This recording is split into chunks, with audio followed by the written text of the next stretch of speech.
ਵਾਹਿਗੁਰੂ ਜੀ ਕਾ ਖਾਲਸਾ ਵਾਹਿਗੁਰੂ ਜੀ ਕੀ ਫਤਿਹ। TV84 ਦੇ ਸਾਰੇ ਦਰਸ਼ਕ ਤੇ ਸਰੋਤੇ ਜਿਹੜੇ ਇਸ ਵਕਤ ਸਾਡੇ ਨਾਲ ਨਾਰਥ ਅਮਰੀਕਾ ਚੋਂ ਜੁੜੇ ਹੋਏ ਆ ਜਾਂ ਫਿਰ ਸੋਸ਼ਲ ਮੀਡੀਆ ਦੇ ਰਾਹੀਂ ਦੁਨੀਆ ਭਰ ਦੇ ਵਿੱਚ ਸਾਨੂੰ ਦੇਖ ਰਹੇ ਆ, ਉਹਨਾਂ ਸਾਰਿਆਂ ਦਾ ਮੈਂ ਅਮਰਵੀਰ ਸਿੰਘ ਅੱਜ ਇਸ ਪ੍ਰੋਗਰਾਮ ਦੇ ਵਿੱਚ ਤਹਿ ਦਿਲੋਂ ਸਵਾਗਤ ਕਰਦਾ। ਵਿਊਅਰਸ, ਇਹ ਅੱਜ ਅਸੀਂ ਹਫਤੇ ਦਾ ਜਿਹੜਾ ਅਖੀਰਲਾ ਪ੍ਰੋਗਰਾਮ ਹੈ ਇਸ ਹਫਤੇ ਦਾ, ਸੋ ਪੈਨਲ ਡਿਸਕਸ਼ਨ ਹਰ ਹਫਤੇ ਦੀ ਤਰ੍ਹਾਂ ਸਾਡੀ ਕੋਸ਼ਿਸ਼ ਹੁੰਦੀ ਹੈ ਵੀ ਪਿਛਲੇ ਹਫਤੇ ਦੇ ਵਿੱਚ ਜਿਹੜੀਆਂ ਡਿਵੈਲਪਮੈਂਟਸ ਹੋਈਆਂ ਨੇ, ਖਾਸ ਤੌਰ ਤੇ ਇੰਡੀਅਨ ਤੇ ਪਾਕਿਸਤਾਨੀ ਕੰਟੈਕਸਟ ਦੇ ਵਿੱਚ, ਉਹਨੂੰ ਸਿੱਖ ਪਰਸਪੈਕਟਿਵ ਤੋਂ ਅਸੀਂ ਦੇਖਣ ਦੀ ਕੋਸ਼ਿਸ਼ ਕਰਦੇ ਹਾਂ। ਕਿਹੜੀ ਗੱਲ ਪੰਜਾਬ ਦੇ ਹੱਕ ਦੇ ਵਿੱਚ ਜਾਂਦੀ ਹੈ ਤੇ ਕਿਹੜੀ ਗੱਲ ਪੰਜਾਬ ਦੇ ਦੋਵਾਂ ਪੰਜਾਬਾਂ ਦੇ ਵਿਰੋਧ ਦੇ ਵਿੱਚ ਜਾਂਦੀ ਹੈ, ਇਹਨੂੰ ਅਸੀਂ ਇਸ ਸਿੱਖ ਪਰਸਪੈਕਟਿਵ ਤੋਂ ਦੇਖਣ ਦੀ ਭਾਂਪਣ ਦੀ ਕੋਸ਼ਿਸ਼ ਕਰਦੇ ਹਾਂ। ਸੋ ਅੱਜ ਵੀ ਅਸੀਂ ਇਸੇ ਮਤਲਬ ਗੱਲਬਾਤ ਕਰਾਂਗੇ। ਸਾਡੇ ਨਾਲ ਸਲੀਮ ਮਲਿਕ ਸਾਹਿਬ ਜਿਹੜੇ ਕਿ ਸੀਨੀਅਰ ਜਰਨਲਿਸਟ ਨੇ ਤੇ ਖਾਲਿਸਤਾਨ ਅਫੇਅਰ ਸੈਂਟਰ ਦੇ ਸੰਚਾਲਕ ਡਾਕਟਰ ਅਮਰਜੀਤ ਸਿੰਘ ਸਾਡੇ ਨਾਲ ਇਸ ਵਕਤ ਸਟੂਡੀਓ ਦੇ ਵਿੱਚ ਮੌਜੂਦ ਨੇ। ਮੇਨ ਜਿਹੜਾ ਇਸ਼ੂ ਜਿਹਦੇ ਤੋਂ ਮੈਂ ਸ਼ੁਰੂਆਤ ਕਰਨੀ ਚਾਹੂੰਗਾ, ਜਿਵੇਂ ਤੁਸੀਂ ਵੀ ਖਬਰਾਂ ਦੇ ਵਿੱਚ ਵੀ ਦੇਖਿਆ ਕਿ ਇੰਗਲੈਂਡ ਤੋਂ ਜਿਹੜੇ ਸਿੱਖ ਆਰਗੇਨਾਈਜੇਸ਼ਨਸ ਹੈਗੀਆਂ ਨੇ, ਉਹਨਾਂ ਨੇ 500 ਮਿਲੀਅਨ ਪਾਉਂਡਸ ਜਿਹੜੇ ਹੈਗੇ ਆ ਉਹ ਪਾਕਿਸਤਾਨ ਦੇ ਵਿੱਚ ਇਨਵੈਸਟ ਕਰਨ ਦੀ ਗੱਲ ਕੀਤੀ ਹੈ। ਮੁੱਖ ਤੌਰ ਤੇ ਜਿਹੜੇ ਪਾਕਿਸਤਾਨ ਦੇ ਵਿੱਚ ਸਿੱਖ ਹੈਰੀਟੇਜ ਹੈ, ਗੁਰਦੁਆਰਾ ਸਾਹਿਬਾਨ ਨੇ, ਉਹਨਾਂ ਦੀ ਅਪਲਿਫਟਮੈਂਟ ਦੇ ਲਈ, ਉਹਨਾਂ ਨੂੰ ਮੁੜ ਸਿੱਖ ਪਿਲਗ੍ਰਿਮੇਜ ਦੇ ਲਈ ਖੋਲ੍ਹਣ ਦੇ ਲਈ ਤੇ ਨਾਲ ਹੀ ਪਾਕਿਸਤਾਨ ਦੀ ਇਕੋਨਮੀ ਨੂੰ ਬੂਸਟ ਕਰਨ ਦੇ ਲਈ ਇਹਦਾ ਰਿਐਕਸ਼ਨ ਇੰਡੀਅਨ ਸਾਈਡ ਤੋਂ ਵੀ ਮਿਲਿਆ। ਸ਼ੁਰੂਆਤ ਅਸੀਂ ਇਸ ਟੌਪਿਕ ਤੋਂ ਕਰਾਂਗੇ ਅੱਜ ਦੀ ਗੱਲਬਾਤ ਦੀ। ਸਭ ਤੋਂ ਪਹਿਲਾਂ ਤੁਹਾਡੇ ਦੋਵਾਂ ਦਾ ਸਵਾਗਤ ਹੈ। ਅਸਲਾਮ ਵਾਲੇਕੁਮ, ਵਾਹਿਗੁਰੂ ਜੀ ਕਾ ਖਾਲਸਾ ਵਾਹਿਗੁਰੂ ਜੀ ਕੀ ਫਤਿਹ ਜੀ। ਮਲਿਕ ਸਾਹਿਬ, ਸ਼ੁਰੂਆਤ ਕਰੀਏ। ਜਿਵੇਂ ਮੈਂ ਜ਼ਿਕਰ ਕੀਤਾ ਵੀ ਜਿਹੜੀ ਇਹ 500 ਮਿਲੀਅਨ ਪਾਉਂਡਸ ਦੀ ਇਨਵੈਸਟਮੈਂਟ ਕਰਨ ਦੀ ਗੱਲ ਪਾਕਿਸਤਾਨ ਦੇ ਵਿੱਚ ਆਈ, ਪਹਿਲੀ ਸਟੇਜ ਤੇ ਮਤਲਬ ਕਿ ਬੜਾ ਵੱਡਾ ਇੱਕ ਸਟੈਪ ਹੈ, ਵੱਡੀ ਇੱਕ ਰਕਮ ਵੀ ਵੱਡੀ ਹੈ। ਸੋ ਕਿਵੇਂ ਦੇਖਦੇ ਹੋ ਇਸ ਸਾਰੇ ਪਾਰਟ ਨੂੰ, ਤੇ ਖਾਸ ਤੌਰ ਤੇ ਇੰਡੀਆ ਵੱਲੋਂ ਕੱਲ ਇਹਦੇ ਤੇ ਰਿਐਕਟ ਕੀਤਾ ਗਿਆ। ਇਹ ਸਟੋਰੀ ਮੀਡੀਆ ਦੇ ਵਿੱਚ ਆਈ ਹੈ ਕਿ ਇੰਡੀਆ ਇਸ ਵਕਤ ਪੂਰੀ ਇੰਟੈਲੀਜੈਂਸ ਏਜੰਸੀਜ਼ ਇੰਡੀਆ ਦੀਆਂ ਨਜ਼ਰ ਰੱਖ ਰਹੀਆਂ ਨੇ ਕਿ ਇਹ ਪੈਸਾ ਕਿੱਥੇ ਜਾ ਰਿਹਾ ਹੈ ਤੇ ਕਿੱਥੇ ਜਾਵੇਗਾ ਤੇ ਕਿੱਥੇ ਲੱਗੇਗਾ। ਉਹਨਾਂ ਵੱਲੋਂ ਇਹ ਸਾਰੇ ਪਾਰਟ ਤੇ ਬੜਾ ਵੱਡਾ ਇੰਡੀਅਨ ਸਾਈਡ ਵੱਲੋਂ ਕੁਐਸਚਨ ਮਾਰਕ ਲਾਇਆ ਗਿਆ। ਦੇਖੋ, ਦੁਨੀਆ ਦੇ ਅੰਦਰ ਅਗਰ ਤੁਸੀਂ ਦੁਨੀਆ ਦੀ 1000 ਸਾਲ ਦੀ ਅਗਰ ਹਿਸਟਰੀ ਵੇਖ ਲਓ ਤੇ ਜਿਹੜੀ ਸਰਹੱਦਾਂ ਉਹ ਤਬਦੀਲ ਹੁੰਦੀਆਂ ਰਹੀਆਂ, ਜ਼ਬਾਨ, ਤਹਿਜ਼ੀਬ, ਕਲਚਰ ਜਿਹੜਾ ਹੈ ਉਹ ਹਮੇਸ਼ਾ ਚੱਲਦਾ ਹੈ, ਉਹ ਹਮੇਸ਼ਾ ਜ਼ਿੰਦਾ ਰਹਿੰਦਾ ਹੈ। ਅਗਰ ਇਸ ਨੂੰ ਤੁਸੀਂ ਪੰਜਾਬ ਦੀ ਅਗਰ ਤਾਰੀਖ ਦੇਖੋ, ਪੰਜਾਬ ਦੀ ਬੜੀ ਰਿਚ ਤਾਰੀਖ ਸੀ। ਔਰ ਬੇਸ਼ੱਕ ਯਾਨੀ ਪੰਜਾਬ ਦੇ ਅੰਦਰ ਅਗਰ ਮੁਖਤਲਿਫ ਵਕਤਾਂ ਤੇ ਮੁਖਤਲਿਫ ਹਕੂਮਤਾਂ ਆਈਆਂ, ਮੁਗਲ ਆਏ, ਤੁਰਕ ਆਏ, ਅਫਗਾਨੀ ਆਏ, ਫਿਰ ਮਹਾਰਾਜਾ ਰਣਜੀਤ ਸਿੰਘ ਦੀ ਹਕੂਮਤ ਆਈ, ਫਿਰ ਅੰਗਰੇਜ਼ਾਂ ਨੇ 1857 ਦੇ ਬਾਅਦ ਜਿਸ ਤਰ੍ਹਾਂ ਪੰਜਾਬ ਦੇ ਅੰਦਰ ਜ਼ੁਲਮ ਸਿਤਮ ਕੀਤਾ, ਕਿਉਂਕਿ ਉੱਥੋਂ ਦੇ ਲੋਕ ਉਸ ਤਹਿਰੀਕ ਦੇ ਖਿਲਾਫ, ਇੰਡੀਆ ਦੇ ਖਿਲਾਫ ਖੜੇ ਹੋਏ ਸੀ। ਲੇਕਿਨ ਉਹ ਫਿਰ 1947 ਦੀ ਜਿਹੜੀ ਵੰਡ ਹੋਈ, ਇਹ तमाम ਚੀਜ਼ਾਂ ਇਹ ਸਾਬਤ ਕਰਦੀਆਂ ਕਿ ਦੁਨੀਆ ਦਾ ਜੁਗਰਾਫੀਆ ਜ਼ਮੀਨ ਦੇ ਹਿਸਾਬ ਨਾਲ ਤਬਦੀਲ ਹੁੰਦਾ ਹੈ, ਲੇਕਿਨ ਬੋਲੀ, ਤਹਿਜ਼ੀਬ ਜਿਹੜੀ ਆ ਉਹ ਧਰਮ ਦੇ ਨਾਲ, ਧਰਮ ਮਜ਼ਬੂਤ ਹੁੰਦਾ ਹੈ ਬੋਲੀਆਂ ਤੋਂ। ਧਰਮ ਦੀ ਆਪਣੀ ਇੱਕ ਮੈਨੀਫੈਸਟੋ ਹੁੰਦਾ ਹੈ ਜਿਹੜਾ ਉਹ ਬੰਦੇ ਨੂੰ ਦੱਸਦਾ ਹੈ। ਲੇਕਿਨ ਇਹੀ ਵਜ੍ਹਾ ਹੈ ਕਿ ਅੱਜ ਇਹ ਜਿਹੜੇ 500 ਮਿਲੀਅਨ ਪਾਉਂਡ ਦੀ ਜਿਹੜੀ UK ਤੋਂ, ਇਹ ਉੱਥੋਂ ਦੇ ਜਿਹੜੇ ਸਾਡੇ ਪੰਜਾਬੀ ਵੀਰ ਆ, ਇਹ ਪਾਕਿਸਤਾਨ ਦੇ ਅੰਦਰ ਔਰ ਉਹ तमाम ਜਿਹੜੇ ਮਜ਼ਹਬੀ ਮੁਕਾਮਾਤ ਆ, ਹਸਨ ਅਬਦਾਲ ਤੋਂ ਲੈ ਕੇ ਕਰਤਾਰਪੁਰ ਤੋਂ ਲੈ ਕੇ ਉੱਥੇ ਅਗਰ ਇਹ ਇਨਵੈਸਟਮੈਂਟ ਕਰਨਾ ਚਾਹੁੰਦੇ ਤੇ ਉਹਦੇ ਅੰਦਰ ਇੱਕ ਜ਼ਬਾਨ ਦਾ ਵੀ ਬਹੁਤ ਵੱਡਾ ਯਾਨੀ ਸਿਲਸਿਲਾ ਹੈ। ਔਰ ਇੰਡੀਆ ਇਸ ਤੇ ਕਦੀ ਨਹੀਂ ਚਾਹੇਗਾ ਕਿ ਜਿਹੜੇ ਓਵਰਸੀਜ਼ ਡਾਇਸਪੋਰਾ ਦੇ ਅੰਦਰ ਪੰਜਾਬੀ ਰਹਿੰਦੇ ਆ ਉਹ ਪਾਕਿਸਤਾਨ ਦੇ ਅੰਦਰ ਇਨਵੈਸਟਮੈਂਟ ਕਰੀਏ, ਕਿਉਂਕਿ ਉਹ ਇਹ ਸਮਝਦੇ ਕਿ ਇਹ ਪਾਕਿਸਤਾਨ ਦੇ ਅੰਦਰ ਜਿਹੜੀ ਇਨਵੈਸਟਮੈਂਟ ਹੈ ਇਹ ਮੁਸਤਕਬਲ ਦੇ ਅੰਦਰ ਇੱਕ ਨया ਜੁਗਰਾਫੀਆ ਜਿਹੜਾ ਹੈ, ਇੱਕ ਨया ਜੁਗਰਾਫੀਆ ਖੜਾ ਕਰ ਸਕਦੀ ਹੈ। ਤੇ ਉਹ ਕਦੀ ਨਹੀਂ ਚਾਹਾਂਗੇ ਕਿ ਇਸ ਕਿਸਮ ਦਾ ਸਿਲਸਿਲਾ ਹੋਏ। ਹਾਲਾਂਕਿ ਪਾਕਿਸਤਾਨ ਦਾ ਜਿਹੜਾ ਬਜਟ ਹੁਣ ਆਇਆ ਹੈ ਹੁਣੇ ਚੰਦ ਦਿਨ ਪਹਿਲਾਂ, ਉਹਦੇ ਅੰਦਰ ਵੀ ਉਹਨਾਂ ਨੇ ਕਰਤਾਰਪੁਰ ਦੀ ਜਿਹੜੀ ਡਿਵੈਲਪਮੈਂਟ ਹੈ ਉਹਦੇ ਵਾਸਤੇ 100 ਕਰੋੜ ਰੁਪਇਆ ਇਨੀਸ਼ੀਅਲ ਬੇਸਿਸ ਤੇ ਉਹਨਾਂ ਨੇ ਐਲਾਨ ਕੀਤਾ ਹੈ, ਉਸ ਬਜਟ ਦੇ ਅੰਦਰ ਹੈ, ਉਹ ਵੱਖਰਾ ਹੈ। ਔਰ ਇਹ ਵੀ ਕਿਹਾ ਕਿ ਉਹਨੂੰ ਅਸੀਂ ਐਕਸਟੈਂਡ ਕਰਦੇ ਰਹਾਂਗੇ। ਤੇ ਇਹ तमाम ਚੀਜ਼ਾਂ ਮੈਂ ਸਮਝਦਾ ਕਿ ਅਗਰ ਇਹਦੀ ਰਿਸਰਚ ਕੀਤੀ ਜਾਏ ਜਾਂ ਦੇਖਿਆ ਜਾਏ ਕਿ ਇਹ ਇਨਵੈਸਟਮੈਂਟ ਅਗਰ ਪੰਜਾਬੀ ਡਾਇਸਪੋਰਾ ਤੋਂ ਪਾਕਿਸਤਾਨ ਦੇ ਅੰਦਰ ਔਰ ਪੰਜਾਬ ਦੇ ਖਾਸ ਤੌਰ ਤੇ ਉਸ ਇਲਾਕਿਆਂ ਦੇ ਅੰਦਰ ਜਿੱਥੇ ਮਜ਼ਹਬੀ ਮੁਕਾਮਾਤ ਆ ਉੱਥੇ ਇਹ ਡਿਵੈਲਪਮੈਂਟ ਹੋਏਗੀ ਤੇ ਲਾਜ਼ਮੀ ਗੱਲ ਹੈ ਉੱਥੇ ਟੂਰਿਜ਼ਮ ਵਧੇਗਾ ਔਰ ਜਿਸ ਤਰ੍ਹਾਂ ਮੈਂ ਸਮਝਦਾ ਕਿ ਹੁਣ 550ਵੀਂ ਬਾਬਾ ਗੁਰੂ ਨਾਨਕ ਦੇਵ ਜੀ ਦਾ ਜਿਹੜੀ ਸਾਲਗਿਰਾ ਆ ਰਹੀ ਹੈ, ਉਹਦੇ ਅੰਦਰ ਇਸ ਵੇਲੇ ਲੱਖਾਂ ਦੇ ਹਿਸਾਬ ਨਾਲ ਜਿਹੜੇ ਸਾਡੇ ਪੰਜਾਬੀ ਭਰਾ ਤੇ ਭੈਣਾਂ ਉਹ ਉੱਥੇ ਜਾਣਾ ਚਾਹੁੰਦੇ ਆ, ਤੇ ਇਹ तमाम ਚੀਜ਼ਾਂ ਪਾਕਿਸਤਾਨ ਦੀ ਇਕਨੋਮੀ ਨੂੰ ਬੂਸਟ ਮਿਲੇਗਾ, ਤੇ ਇੰਡੀਆ ਉਹ तमाम ਚੀਜ਼ਾਂ ਜਿਸ ਤੋਂ ਪਾਕਿਸਤਾਨ ਨੂੰ ਫਾਇਦਾ ਹੋਏ, ਔਰ ਖਾਸ ਤੌਰ ਤੇ ਜਿਸ ਤੋਂ ਮੈਂ ਅੱਗੇ ਵੱਧ ਕੇ ਗੱਲ ਕਰਾਂਗਾ ਕਿ ਖਾਲਿਸਤਾਨੀ ਸੋਚ ਨੂੰ ਯਾਨੀ ਫਾਇਦਾ ਮਿਲੇ, ਇੰਡੀਆ ਕਦੀ ਨਹੀਂ ਚਾਹੇਗਾ। ਇਹੀ ਵਜ੍ਹਾ ਹੈ ਕਿ ਜਿਹੜੀ ਟ੍ਰੇਨ ਪਾਕਿਸਤਾਨ ਤੋਂ ਚੱਲੀ ਸੀ ਉਹ ਵੀ ਉਹਨਾਂ ਨੇ ਰੋਕ ਲਈ, ਤੇ ਜਿਹੜੇ ਲੋਕ ਜਾਣਾ ਚਾਹੁੰਦੇ ਸੀ ਉਹਨਾਂ ਨੂੰ ਵੀ ਉੱਥੇ ਜਾਣ ਨਹੀਂ ਦਿੱਤਾ। ਜੀ ਬਿਲਕੁਲ। ਡਾਕਟਰ ਸਾਹਿਬ ਤੁਸੀਂ ਕਿਵੇਂ ਦੇਖਦੇ ਹੋ, ਜਿਵੇਂ ਮਲਿਕ ਸਾਹਿਬ ਨੇ ਜ਼ਿਕਰ ਕੀਤਾ ਵੀ ਇਹ ਇੱਕ ਆਪਸੀ ਸਾਂਝ ਦੀ ਜਿੱਥੇ ਗੱਲ ਹੈ, ਬਰਤਾਨੀਆ ਦੇ ਵਿੱਚ ਜਿਹੜੇ ਸਿੱਖ ਬੈਠੇ ਆ ਉਹਨਾਂ ਵੱਲੋਂ ਇਹ 500 ਮਿਲੀਅਨ ਇਨਵੈਸਟ ਕਰਨ ਦੀ ਗੱਲ ਆਈ, ਤੇ ਇੰਡੀਆ ਦਾ ਰਿਸਪੌਂਸ ਇਹਦੇ ਤੇ ਪਹਿਲਾਂ ਤਾਂ ਇਹ ਗੱਲ ਕਿ ਇੰਟੈਲੀਜੈਂਸ ਏਜੰਸੀਜ਼ ਇਸ ਪੈਸੇ ਤੇ ਨਜ਼ਰ ਰੱਖਣਗੀਆਂ ਤੇ ਇਹਨਾਂ ਐਕਟੀਵਿਟੀਜ਼ ਤੇ ਨਜ਼ਰ ਰੱਖਣਗੀਆਂ। ਫਿਰ ਗੁਰੂ ਅਰਜਨ ਸਾਹਿਬ ਦਾ ਜਿਹੜਾ ਸ਼ਹੀਦੀ ਦਿਹਾੜਾ ਹੈ ਜਿਹਦੇ ਲਈ ਪਾਕਿਸਤਾਨ ਜਥਾ ਜਾਣਾ ਸੀ, ਅੱਜ ਦੀ ਹੀ ਖਬਰ ਹੈ ਕਿ ਉਹ ਜਥੇ ਨੂੰ ਇੰਡੀਅਨ ਸਾਈਡ ਵੱਲੋਂ ਰੋਕ ਦਿੱਤਾ ਗਿਆ। ਅਟਾਰੀ ਤੇ ਵੀਜ਼ਾ ਲੱਗੇ ਹੋਣ ਦੇ ਬਾਵਜੂਦ ਉਹਨਾਂ ਨੂੰ ਉੱਧਰ ਜਾਣ ਦੀ ਇਜਾਜ਼ਤ ਨਹੀਂ ਦਿੱਤੀ ਗਈ। ਕਿਵੇਂ ਦੇਖਦੇ ਹੋ ਇਹਨੂੰ?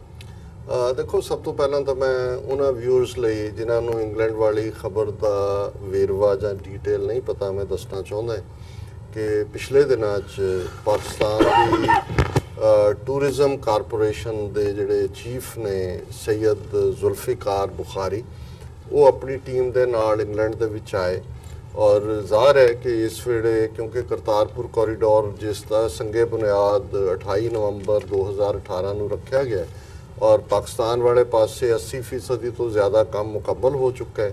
ਔਰ ਪਾਕਿਸਤਾਨ ਹਕੂਮਤ ਖਾਸ ਤੌਰ ਤੇ ਆਪਣੀਆਂ ਬਾਹਰ ਐਮਬੈਸੀਜ਼, ਹਾਈ ਕਮਿਸ਼ਨਸ, ਕੌਂਸੂਲੇਟਸ ਰਾਹੀਂ ਇਸ ਗੱਲ ਨੂੰ ਯਕੀਨੀ ਬਣਾਉਣਾ ਚਾਹੁੰਦੀ ਹੈ ਕਿ ਜਿਹੜੇ ਸਿੱਖਾਂ ਨੇ ਇਸ ਮੌਕੇ ਦੇ ਉੱਤੇ ਪਾਕਿਸਤਾਨ ਆਉਣੇ, ਉਹਨਾਂ ਦੀ ਜਿਹੜੀ ਹੈ ਸਹੂਲਤ, ਉਹਨਾਂ ਦੇ ਲਈ ਵੀਜ਼ੇ ਦੇ ਐਂਗਲ ਤੋਂ ਦੂਸਰਾ ਕੋਈ ਉਹਨਾਂ ਨੂੰ ਡਿਫਿਕਲਟੀ ਨਾ ਹੋਏ। ਸੋ ਜ਼ਾਹਰ ਹੈ ਕਿ ਉਹਨਾਂ ਨੂੰ ਇੰਗਲੈਂਡ ਦੀਆਂ ਪ੍ਰੋਮੀਨੈਂਟ ਸਿੱਖ ਆਰਗੇਨਾਈਜੇਸ਼ਨ, ਸਿੱਖ ਗੁਰਦੁਆਰਾ ਕਮੇਟੀਆਂ, ਔਰ ਉਹਨਾਂ ਦੇ ਵਿੱਚ ਈਵਨ ਮੈਂਬਰ ਪਾਰਲੀਮੈਂਟ ਜਿਵੇਂ ਪ੍ਰੀਤ ਕੌਰ ਗਿੱਲ ਔਰ ਲੇਬਰ ਪਾਰਟੀ ਦੇ ਇੱਕ ਪਾਕਿਸਤਾਨੀ ਦੇ ਮੈਂਬਰ ਪਾਰਲੀਮੈਂਟ, ਇਹ ਸਾਰਿਆਂ ਨੇ ਇੱਕ ਹੋਟਲ ਦੇ ਵਿੱਚ ਇੱਕ ਬੜਾ ਵੱਡਾ ਫੰਕਸ਼ਨ ਕੀਤਾ, ਜਿਹਦੇ ਵਿੱਚ ਮੈਂ ਜਿੰਨੇ ਕੁ ਨਾਂ ਆਰਗੇਨਾਈਜੇਸ਼ਨਸ ਦੇ ਦੇਖੇ ਉਹ ਕਾਫੀ ਪਾਵਰਫੁਲ ਇੰਗਲੈਂਡ ਦੀਆਂ ਜਿਹੜੀਆਂ ਸਿੱਖ ਰਿਪਰੈਜ਼ੈਂਟੇਟਿਵ ਬਾਡੀਜ਼ ਨੇ ਉਹਨਾਂ ਦੇ ਨੁਮਾਇੰਦੇ ਸਨ। ਉਹਦੇ 'ਚ ਉਹਨਾਂ ਨੇ ਉਹਨਾਂ ਦਾ ਖੈਰ ਮਕਤਮ ਵੀ ਕੀਤਾ, ਔਰ ਉਹਨਾਂ ਨੇ ਸੈਯਦ ਬੁਖਾਰੀ ਨੇ ਆਪਣਾ ਸਾਰਾ ਮੈਪ ਲੇਆਊਟ ਕੀਤਾ ਕਿ ਪਾਕਿਸਤਾਨ ਹਕੂਮਤ ਕਿਵੇਂ ਕਨੈਕਟੀਵਿਟੀ ਚਾਹੁੰਦੀ ਹੈ ਉੱਥੇ ਗੁਰਦੁਆਰਿਆਂ ਦੀ ਇੱਕ ਦੂਜੇ ਨਾਲ, ਅੰਡਰਗਰਾਊਂਡ ਰੇਲਵੇ ਸਟੇਸ਼ਨ ਦਾ, ਅੰਡਰਗਰਾਊਂਡ ਟਨਲ ਦਾ, ਬੱਸਾਂ ਇਸ ਲੈਵਲ ਦੀਆਂ ਜਿਹੜੀਆਂ ਕਿ ਇੱਕ ਗੁਰਦੁਆਰੇ ਤੋਂ ਦੂਸਰੀ ਥਾਂ ਤੱਕ ਲਿਜਾਣ। ਔਰ ਕਿਉਂਕਿ ਸਾਰੇ ਉੱਥੇ ਸਮਝਦੇ ਨੇ ਕਿ ਜਿਹੜੇ ਬਾਹਰਲੇ ਮੁਲਕਾਂ 'ਚ ਇੱਥੇ ਸਾਰੀਆਂ ਸਹੂਲਤਾਂ ਦੇ ਜਿਸ ਕਿਸਮ ਦਾ ਲਾਈਫ ਸਟਾਈਲ ਹੈ ਗਿੱਝੇ ਹੋਏ ਨੇ, ਜਿਹੜੇ ਸਾਊਥ ਏਸ਼ੀਆ ਵਾਲੇ ਨੇ ਉਹ ਤਾਂ ਵਿਚਾਰੇ ਤੰਗ ਦਸਤੀ 'ਚ ਬਿਜਲੀ ਬੰਦ ਹੋ ਗਈ, ਕੋਈ ਹੈ ਡਰਾਈਵਰ ਉੱਠ ਗਿਆ, ਉਤਰ ਗਿਆ, ਆ ਗਿਆ, ਜਿਵੇਂ ਉੱਥੇ ਚੱਲਦੇ ਕਿ ਵੀ ਬਾਹਰਲੇ ਜਿਹੜੇ ਨੇ ਉਹ ਟੌਪ ਲਾਈਨ ਹਰ ਚੀਜ਼ ਚਾਹੁੰਦੇ ਨੇ। ਸੋ ਇਸ ਸਾਰੇ ਦੇ ਵਿੱਚ ਜਿਹੜੀ ਗੱਲ ਬੜੀ ਯੂਨੀਕ ਹੋਈ, ਔਰ ਜਿਹਦੇ 'ਚ ਕਿ ਜ਼ਾਹਰ ਹੈ ਜਿਵੇਂ ਤੁਸੀਂ ਇੰਡੀਅਨ ਇੰਟੈਲੀਜੈਂਸ ਏਜੰਸੀਆਂ ਦੇ ਰਿਐਕਸ਼ਨ ਦੀ ਗੱਲ ਕੀਤੀ, ਔਰ ਸਿੱਖਾਂ ਦੇ ਵਿੱਚ ਵੀ ਇੱਕ ਖੁਸ਼ੀ ਦੀ ਲਹਿਰ ਹੈ ਕਿ ਉੱਥੇ ਪੀਟਰ ਵਿਰਦੀ ਫਾਊਂਡੇਸ਼ਨ ਹੈ, ਔਰ ਇਹ ਜਿੰਨਾ ਕੁ ਮੈਂ ਥੋੜਾ ਬਹੁਤ ਰਿਸਰਚ ਕੀਤਾ ਹੈ, ਇੰਗਲੈਂਡ ਦੇ ਵਿੱਚ ਬਹੁਤ ਸਭ ਤੋਂ ਪੁਰਾਣਾ ਗੁਰਦੁਆਰਾ ਜਿਹੜਾ ਭਾਰਤ ਤੋਂ ਬਾਹਰ ਜਦੋਂ ਮਹਾਰਾਜਾ ਪਟਿਆਲਾ ਦੇ ਜ਼ਮਾਨੇ ਦਾ ਲੰਡਨ 'ਚ ਰਹਿੰਦੇ ਸੀ, ਉਹ ਐਬੰਡੈਂਟ ਸੀ, ਔਰ ਇਹਨਾਂ ਨੇ 2017 ਦੇ ਵਿੱਚ ਉਹਨੂੰ ਰੀਸਟੋਰ ਕੀਤਾ ਹੈ। ਔਰ ਇਹ ਕਾਫੀ ਜਿਹੜਾ ਧਨਾੜ ਇਹਦੇ 'ਚ ਬੰਦੇ ਇਨਵੋਲਵ ਨੇ। ਸੋ ਉਹਨਾਂ ਨੇ ਐਲਾਨ ਕੀਤਾ ਕਿ ਵੀ ਅਸੀਂ ਇੱਕ ਗੁਰੂ ਨਾਨਕ ਟਰਸਟ ਫਾਊਂਡ ਕੀਤਾ ਹੈ, ਔਰ 500 ਮਿਲੀਅਨ ਪਾਉਂਡਸ ਜਿਹੜੇ ਨੇ ਇਹ next 5 years over a period of time Pakistan ਦੇ ਵਿੱਚ ਇਨਫਰਾਸਟ੍ਰਕਚਰ ਦੀ ਡਿਵੈਲਪਮੈਂਟ, ਗੁਰਦੁਆਰਾ ਸਾਹਿਬਾਨ ਦੀ ਰੈਨੋਵੇਸ਼ਨ, ਔਰ ਹੋਰ ਵੀ ਜਿਹੜਾ ਇਸ ਧਾਰਮਿਕ ਫੀਲਡ ਦੇ ਨਾਲ ਰਿਲੇਟਡ ਪਾਰਟ ਹੈ ਉਹਦੇ ਲਈ ਉਹ ਸਪੈਂਡ ਕਰਨਗੇ। ਔਰ ਉਹਨਾਂ ਨੇ ਜਿਹੜਾ ਇੱਕ ਖਾਸ ਜੁਮਲਾ ਇਸਤੇਮਾਲ ਕੀਤਾ ਕਿ it's a drop in the ocean, ਕਿ ਵੀ ਸਿੱਖ ਜਿਹੜੇ ਆਪਣੇ ਗੁਰਦੁਆਰਿਆਂ ਲਈ ਜਾਨਾਂ ਕੁਰਬਾਨ ਕਰ ਸਕਦੇ ਨੇ, ਪੈਸਾ ਸਾਨੂੰ ਮੈਟਰ ਨਹੀਂ ਕਰਦਾ। ਹੁਣ ਇਹ ਸਟੇਟਮੈਂਟ ਔਰ ਇਹ ਜੈਸਚਰ ਜਿਸ ਨੂੰ ਬਹੁਤ ਸਰਾਹਿਆ ਗਿਆ, ਉਸ ਦੇ ਉੱਤੇ ਇੰਡੀਅਨ ਮੀਡੀਆ 'ਚ ਵੀ ਰੌਲਾ ਪਿਆ, ਉਹਨਾਂ ਦੀਆਂ ਏਜੰਸੀਆਂ ਨੇ ਹੋਰ ਤਾਂ ਰੌਲਾ ਪਾਉਣਾ ਹੀ ਸੀ। ਉਹਨਾਂ ਨੇ ਕਿਹਾ ਜੀ ਸਾਡੇ ਵਾਲੇ ਪਾਸੇ ਹੁਣ ਉਹ ਇਹ ਐਕਸਪੈਕਟ ਕਰਦੇ ਨੇ ਕਿ ਵੀ ਜਿਹੜਾ ਉਹ 2 ਮੀਲ ਦਾ ਰਸਤਾ ਜਿਹਦੇ 'ਚ ਉਹਨਾਂ ਦੀ ਇਨਵੈਸਟਮੈਂਟ ਕੁਝ ਵੀ ਨਹੀਂ ਹੈ, ਵੀ ਉਹ ਵੀ ਬਾਹਰਲੇ ਸਿੱਖ ਦੇਣ, ਜਿਹੜਾ ਡੇਰਾ ਬਾਬਾ ਨਾਨਕ ਵਾਲੇ ਪਾਸੇ। ਉਹ ਕਹਿੰਦੇ ਜੀ ਸਾਡੇ ਪਾਸੇ ਤਾਂ ਕਿਸੇ ਨੇ ਫੁੱਟੀ ਕੌਡੀ ਨਹੀਂ ਦਿੱਤੀ, ਜੀ। ਤੇ ਇੱਥੇ ਇੰਨਾ ਵੱਡਾ, ਔਰ ਇਸ ਦੇ ਨਾਲ ਜਿਹੜੀ ਗੱਲ ਜਿਵੇਂ ਮਲਕ ਸਾਹਿਬ ਨੇ ਕਹੀ ਹੈ, ਉਹਨਾਂ ਦਾ ਗੱਲ ਸਹੇ ਦੀ ਨਹੀਂ ਹੈ, ਗੱਲ ਪੈਸੇ ਦੀ ਹੈ। ਉਹਨਾਂ ਨੂੰ ਫਿਕਰ ਇਹ ਹੈ ਕਿਉਂਕਿ ਇੱਕ ਪਾਸੇ ਜ਼ਾਹਰ ਹੈ ਪਾਕਿਸਤਾਨ ਅੰਦਰੂਨੀ ਫਾਈਨੈਂਸ਼ੀਅਲ ਬੁਹਰਾਨ ਚੋਂ ਗੁਜ਼ਰ ਰਿਹਾ ਹੈ ਪਿਛਲੇ ਡੈਕੇਡਸ ਦੇ ਵਿੱਚ। ਇੱਕ ਪਾਸੇ ਜਿੱਥੇ ਅਫਗਾਨਿਸਤਾਨ ਦੇ ਵਿੱਚ 9/11 ਤੋਂ ਬਾਅਦ ਹਾਲਾਤ, ਉਸ ਤੋਂ ਵੀ ਪਹਿਲਾਂ, ਔਰ ਇਮਰਾਨ ਖਾਨ ਇੱਕ ਇਮਾਨਦਾਰੀ ਦੇ ਨਾਲ ਇਹ ਕੋਸ਼ਿਸ਼ ਕਰ ਰਹੇ ਨੇ ਕਿ ਪਾਕਿਸਤਾਨ ਦੀ ਇਕਨੋਮੀ ਨੂੰ ਕਿਵੇਂ ਪਟੜੀ ਤੇ ਲਿਆਂਦਾ ਜਾਏ। ਅਮਰੀਕਾ ਨੇ ਵੀ IMF ਦਾ ਹਥਿਆਰ ਇਸਤੇਮਾਲ ਕਰਕੇ ਬਾਂਹ ਮਰੋੜਨ ਦੀ ਕੋਸ਼ਿਸ਼ ਕੀਤੀ ਔਰ ਉਸ ਗੱਲ ਨੇ ਇਨਸਿਕਿਉਰਿਟੀ ਵੀ ਪੈਦਾ ਕੀਤੀ। ਹੁਣ ਇਸ ਦੌਰ 'ਚ ਇੰਡੀਅਨ ਮੀਡੀਆ ਦਾ ਤਾਂ ਜ਼ੋਰ ਲੱਗਾ ਹੋਇਆ ਕਿ ਪਾਕਿਸਤਾਨ ਦਿਵਾਲੀਆ ਸਟੇਟ, ਫੇਲਡ ਸਟੇਟ, ਪਹਿਲਾਂ ਐਪੀਡੋਮ ਆਫ ਟੈਰਰਿਜ਼ਮ, ਇਹ ਉਹ। ਹੁਣ ਜਿਹੜਾ ਫੈਕਟਰ, ਔਰ ਮੈਂ ਸਮਝਦਾ ਹਾਂ ਵੀ ਇਹ ਵੀ ਇੱਕ ਰੂਹਾਨੀਅਤ 'ਚ ਅਸੀਂ ਯਕੀਨ ਰੱਖਣ ਵਾਲੇ ਮੰਨਦੇ ਕਿ ਜਦੋਂ ਇੱਕ ਦਰਵਾਜ਼ਾ ਬੰਦ ਹੁੰਦਾ ਹੈ ਤੇ ਰੱਬ ਹਜ਼ਾਰ ਦਰਵਾਜ਼ੇ ਖੋਲ੍ਹਦੇ।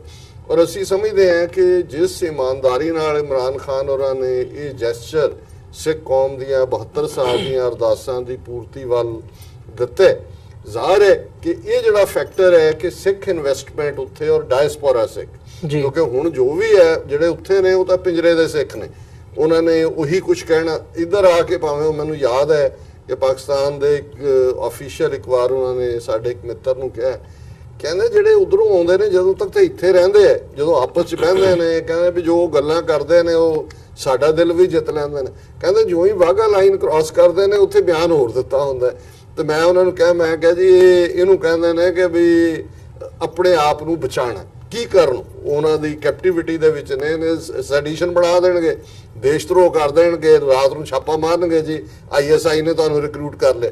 ਸੋ ਮੈਂ ਸਮਝਦਾ ਹਾਂ ਵੀ ਇਹ ਜਿਹੜਾ ਡਾਇਸਪੋਰਾ ਸਿੱਖ ਜਿਹੜਾ ਖੁਸ਼ਹਾਲ ਹੈ, ਉਹਦੇ ਵੱਲੋਂ ਪਾਕਿਸਤਾਨ 'ਚ ਇਨਵੈਸਟਮੈਂਟ ਦੀ ਲਾਈਨ ਬੇਸ਼ੱਕ ਇਹ ਉਹਨਾਂ ਦੇ ਆਪਣੇ ਮਜ਼ਹਬੀ ਅਦਾਰਿਆਂ ਦੇ ਲਈ ਹੈ। ਇਹਨੇ ਭਾਰਤ ਨੂੰ ਵਕਤ ਪਾ ਦਿੱਤਾ ਹੈ ਕਿ ਵੀ ਜਿਹੜੇ ਸਿੱਖ ਨੇ ਕਦੇ ਉੱਥੋਂ ਦੇ ਸਿਸਟਮ ਤੇ ਟਰਸਟ ਨਹੀਂ ਕੀਤਾ ਕਿ ਵੀ ਉਹ ਪਾਕਿਸਤਾਨ ਦੇ ਨਾਲ ਇਸ ਕਦਰ ਬਗਲਗੀਰ ਹੋ ਗਏ ਨੇ ਜਾਂ ਇਹਨਾਂ ਤੇ ਟਰਸਟ ਕਰਦੇ ਨੇ ਕਿ ਉਹਦਾ ਅਸੀਂ ਪਹਿਲਾ ਰਿਐਕਸ਼ਨ ਤਾਂ ਮੀਡੀਆ 'ਚ ਇਹਨੂੰ ਇੰਟੈਲੀਜੈਂਸ ਨਾਲ ਰੋਕਣਾ, ਜਿਹੜਾ ਇੰਟੈਲੀਜੈਂਸ ਦਾ ਕਹਿਣਾ ਹੈਗਾ। ਦੂਸਰਾ ਅਸੀਂ ਦੇਖਦੇ ਹਾਂ ਕਿ 16 ਜੂਨ ਨੂੰ ਗੁਰੂ ਅਰਜਨ ਸਾਹਿਬ 5ਵੇਂ ਪਾਤਸ਼ਾਹ ਦਾ ਸ਼ਹੀਦੀ ਪੁਰਬ ਹੈ। ਉਹਨਾਂ ਦੀ ਸ਼ਹਾਦਤ ਲਾਹੌਰ ਦੇ ਵਿੱਚ ਹੋਈ। ਜ਼ਾਹਰ ਹੈ ਜਹਾਂਗੀਰ ਦੇ ਰਾਜਕਾਜ ਵੇਲੇ ਹੋਈ।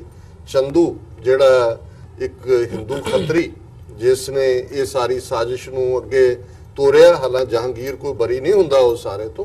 ਔਰ ਉੱਥੇ ਜਿਹੜਾ ਮੁੱਖ ਸਮਾਗਮ ਸ਼ਹੀਦੀ ਯਾਦ ਦਾ ਹੁੰਦਾ ਉਹ ਡੇਰਾ ਸਾਹਿਬ ਲਾਹੌਰ ਹੁੰਦਾ ਹੈ, ਬਿਲਕੁਲ ਰਾਵੀ ਦੇ ਕੰਢੇ ਕਿਲੇ ਦੇ ਕੋਲ ਮਹਾਰਾਜਾ ਰਣਜੀਤ ਸਿੰਘ ਦੀ ਸਮਾਧ ਦੇ ਸਾਹਮਣੇ ਇਹ ਗੁਰਦੁਆਰਾ ਸਾਹਿਬ ਸੁਸ਼ੋਭਿਤ ਹੈ। ਔਰ ਇਸ ਦੇ ਲਈ ਜ਼ਾਹਰ ਹੈ ਬਾਹਰੋਂ ਵੀ ਸਿੱਖ ਜਾਂਦੇ ਨੇ, ਉੱਥੋਂ ਵੀ ਜਥੇ ਆਉਂਦੇ ਨੇ।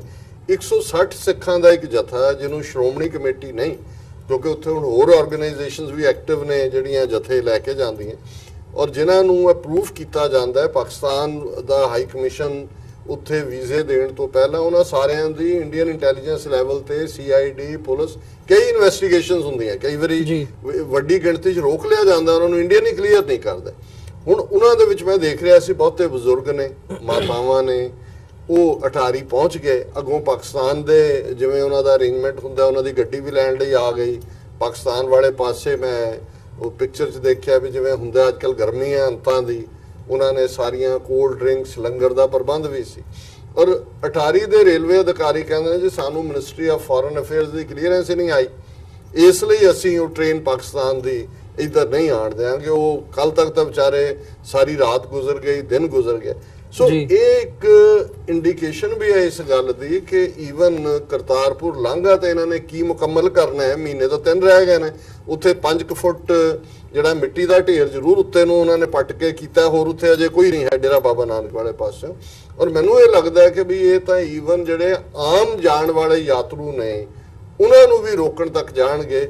ਅਦਰਵਾਈਜ਼ ਇਸ ਮੁਬਾਰਕ ਮੌਕੇ ਦੇ ਉੱਤੇ ਜਦੋਂ ਅਸੀਂ ਗੁਰੂ ਅਰਜਨ ਸਾਹਿਬ ਦੀ ਸ਼ਹਾਦਤ ਦੇ ਨਾਲ ਸੰਬੰਧਿਤ ਦੇਖਦੇ ਹਾਂ ਕਿ ਵੀ ਉਹਨਾਂ ਨੂੰ ਬਜ਼ੁਰਗਾਂ ਨੂੰ ਜਿਹੜੇ ਮਨ ਦੇ ਵਿੱਚ ਅਰਮਾਨ ਲੈ ਕੇ ਕਿ ਗੁਰੂ ਦੇ ਚਰਨਾਂ ਦੀ ਜਿਹੜੀ ਹੈ ਧੂੜ ਉਸ ਗੁਰਦੁਆਰਿਆਂ ਦੇ ਦਰਸ਼ਨ ਕਰਨੇ ਨੇ।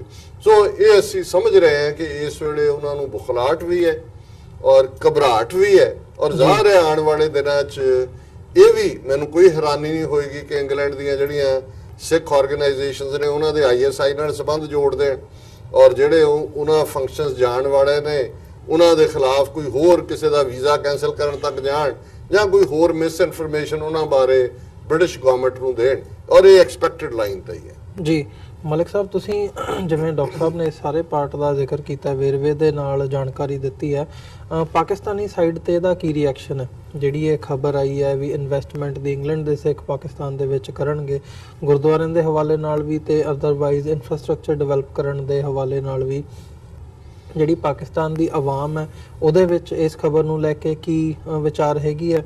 ਤੇ ਜਿਹੜੀ ਉੱਥੋਂ ਦੀ ਐਡਮਿਨਿਸਟ੍ਰੇਸ਼ਨ ਹੈ, ਕੀ ਦੇਖਦੇ ਹੋ ਕਿ ਖਾਸ ਤੌਰ ਤੇ ਜਦੋਂ ਆ ਜਿਹੜਾ ਇੰਡੀਆ ਨੇ ਹੁਣ ਜਥਾ ਰੋਕਿਆ ਜਾਂ ਇੰਟੈਲੀਜੈਂਸ ਦਾ ਗੱਲ ਕੀਤੀ ਹੈ ਵੀ ਇਹ ISI ਦੇ ਨਾਲ ਸੰਬੰਧ ਬਣ ਰਹੇ ਆ ਤੇ ਇਹਨਾਂ ਨੂੰ ਅਸੀਂ ਰੋਕਣ ਦੇ ਲਈ ਇਹਨਾਂ ਤੇ ਪੂਰੀ ਨਜ਼ਰ ਰੱਖਾਂਗੇ, ਇਸ ਰਿਐਕਸ਼ਨ ਦਾ ਪਾਕਿਸਤਾਨ ਦੀ ਜਿਹੜੀ ਹੁਕੂਮਤ ਹੈ ਉਹਦੇ ਜਿਹੜੇ ਸਬੰਧ ਸਿੱਖਾਂ ਨਾਲ ਇਸ ਵਕਤ ਬਣ ਰਹੇ ਆ, ਕੀ ਸਮਝਦੇ ਆਉਣ ਵਾਲੇ ਸਮੇਂ ਦੇ ਵਿੱਚ ਉਹਦੇ ਤੇ ਕੀ ਪ੍ਰਭਾਵ ਪਊਗਾ?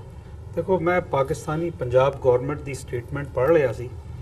ਉਹਨਾਂ ਨੇ ਕਿਹਾ ਕਿ ਅਸੀਂ ਹਰ ਕਿਸਮ ਦਾ ਤਾਵਨ ਤੇ ਹਰ ਉਹ ਇਕਦਾਮ ਕਰਾਂਗੇ ਜਿਸ ਤੋਂ ਬਾਰਡਰ ਦੇ ਦੂਸਰੀ ਤਰਫੋਂ ਜਿਹੜੇ ਵੀ ਲੋਕ ਆ ਰਹੇ ਆ ਆਪਣੀ ਮਜ਼ਹਬੀ ਰਸੂਮਾਤ ਵਾਸਤੇ, ਜਾਂ ਜਿਸ ਤਰ੍ਹਾਂ ਡਾਕਟਰ ਸਾਹਿਬ ਨੇ ਕਿਹਾ ਕਿ 16 ਜੂਨ ਨੂੰ ਉੱਥੇ ਇਹ ਸਿਲਸਿਲਾ ਸੀ। ਲੇਕਿਨ ਮੈਂ ਪਹਿਲੇ ਵੀ ਕਿਹਾ ਸੀ ਕਿ ਜਿਹੜਾ ਇੰਡੀਆ ਦਾ ਪੰਜਾਬ ਹੈ, ਉਹਦਾ ਚੀਫ ਮਿਨਿਸਟਰ ਤੇ ਕੇਂਦਰ ਸਰਕਾਰ ਜਿਹੜੀ BJP ਦੀ ਦਿੱਲੀ ਦੇ ਅੰਦਰ ਹੈ, ਉਹਨਾਂ ਦਾ ਇਸ ਮਾਮਲੇ ਤੇ ਕਿ ਸਿੱਖਾਂ ਨੂੰ ਜ਼ਹਿਨੀ ਗੁਲਾਮੀ ਤੋਂ ਆਜ਼ਾਦ ਨਹੀਂ ਕਰਨਾ, ਇਹ ਮੈਚ ਫਿਕਸ ਹੈ।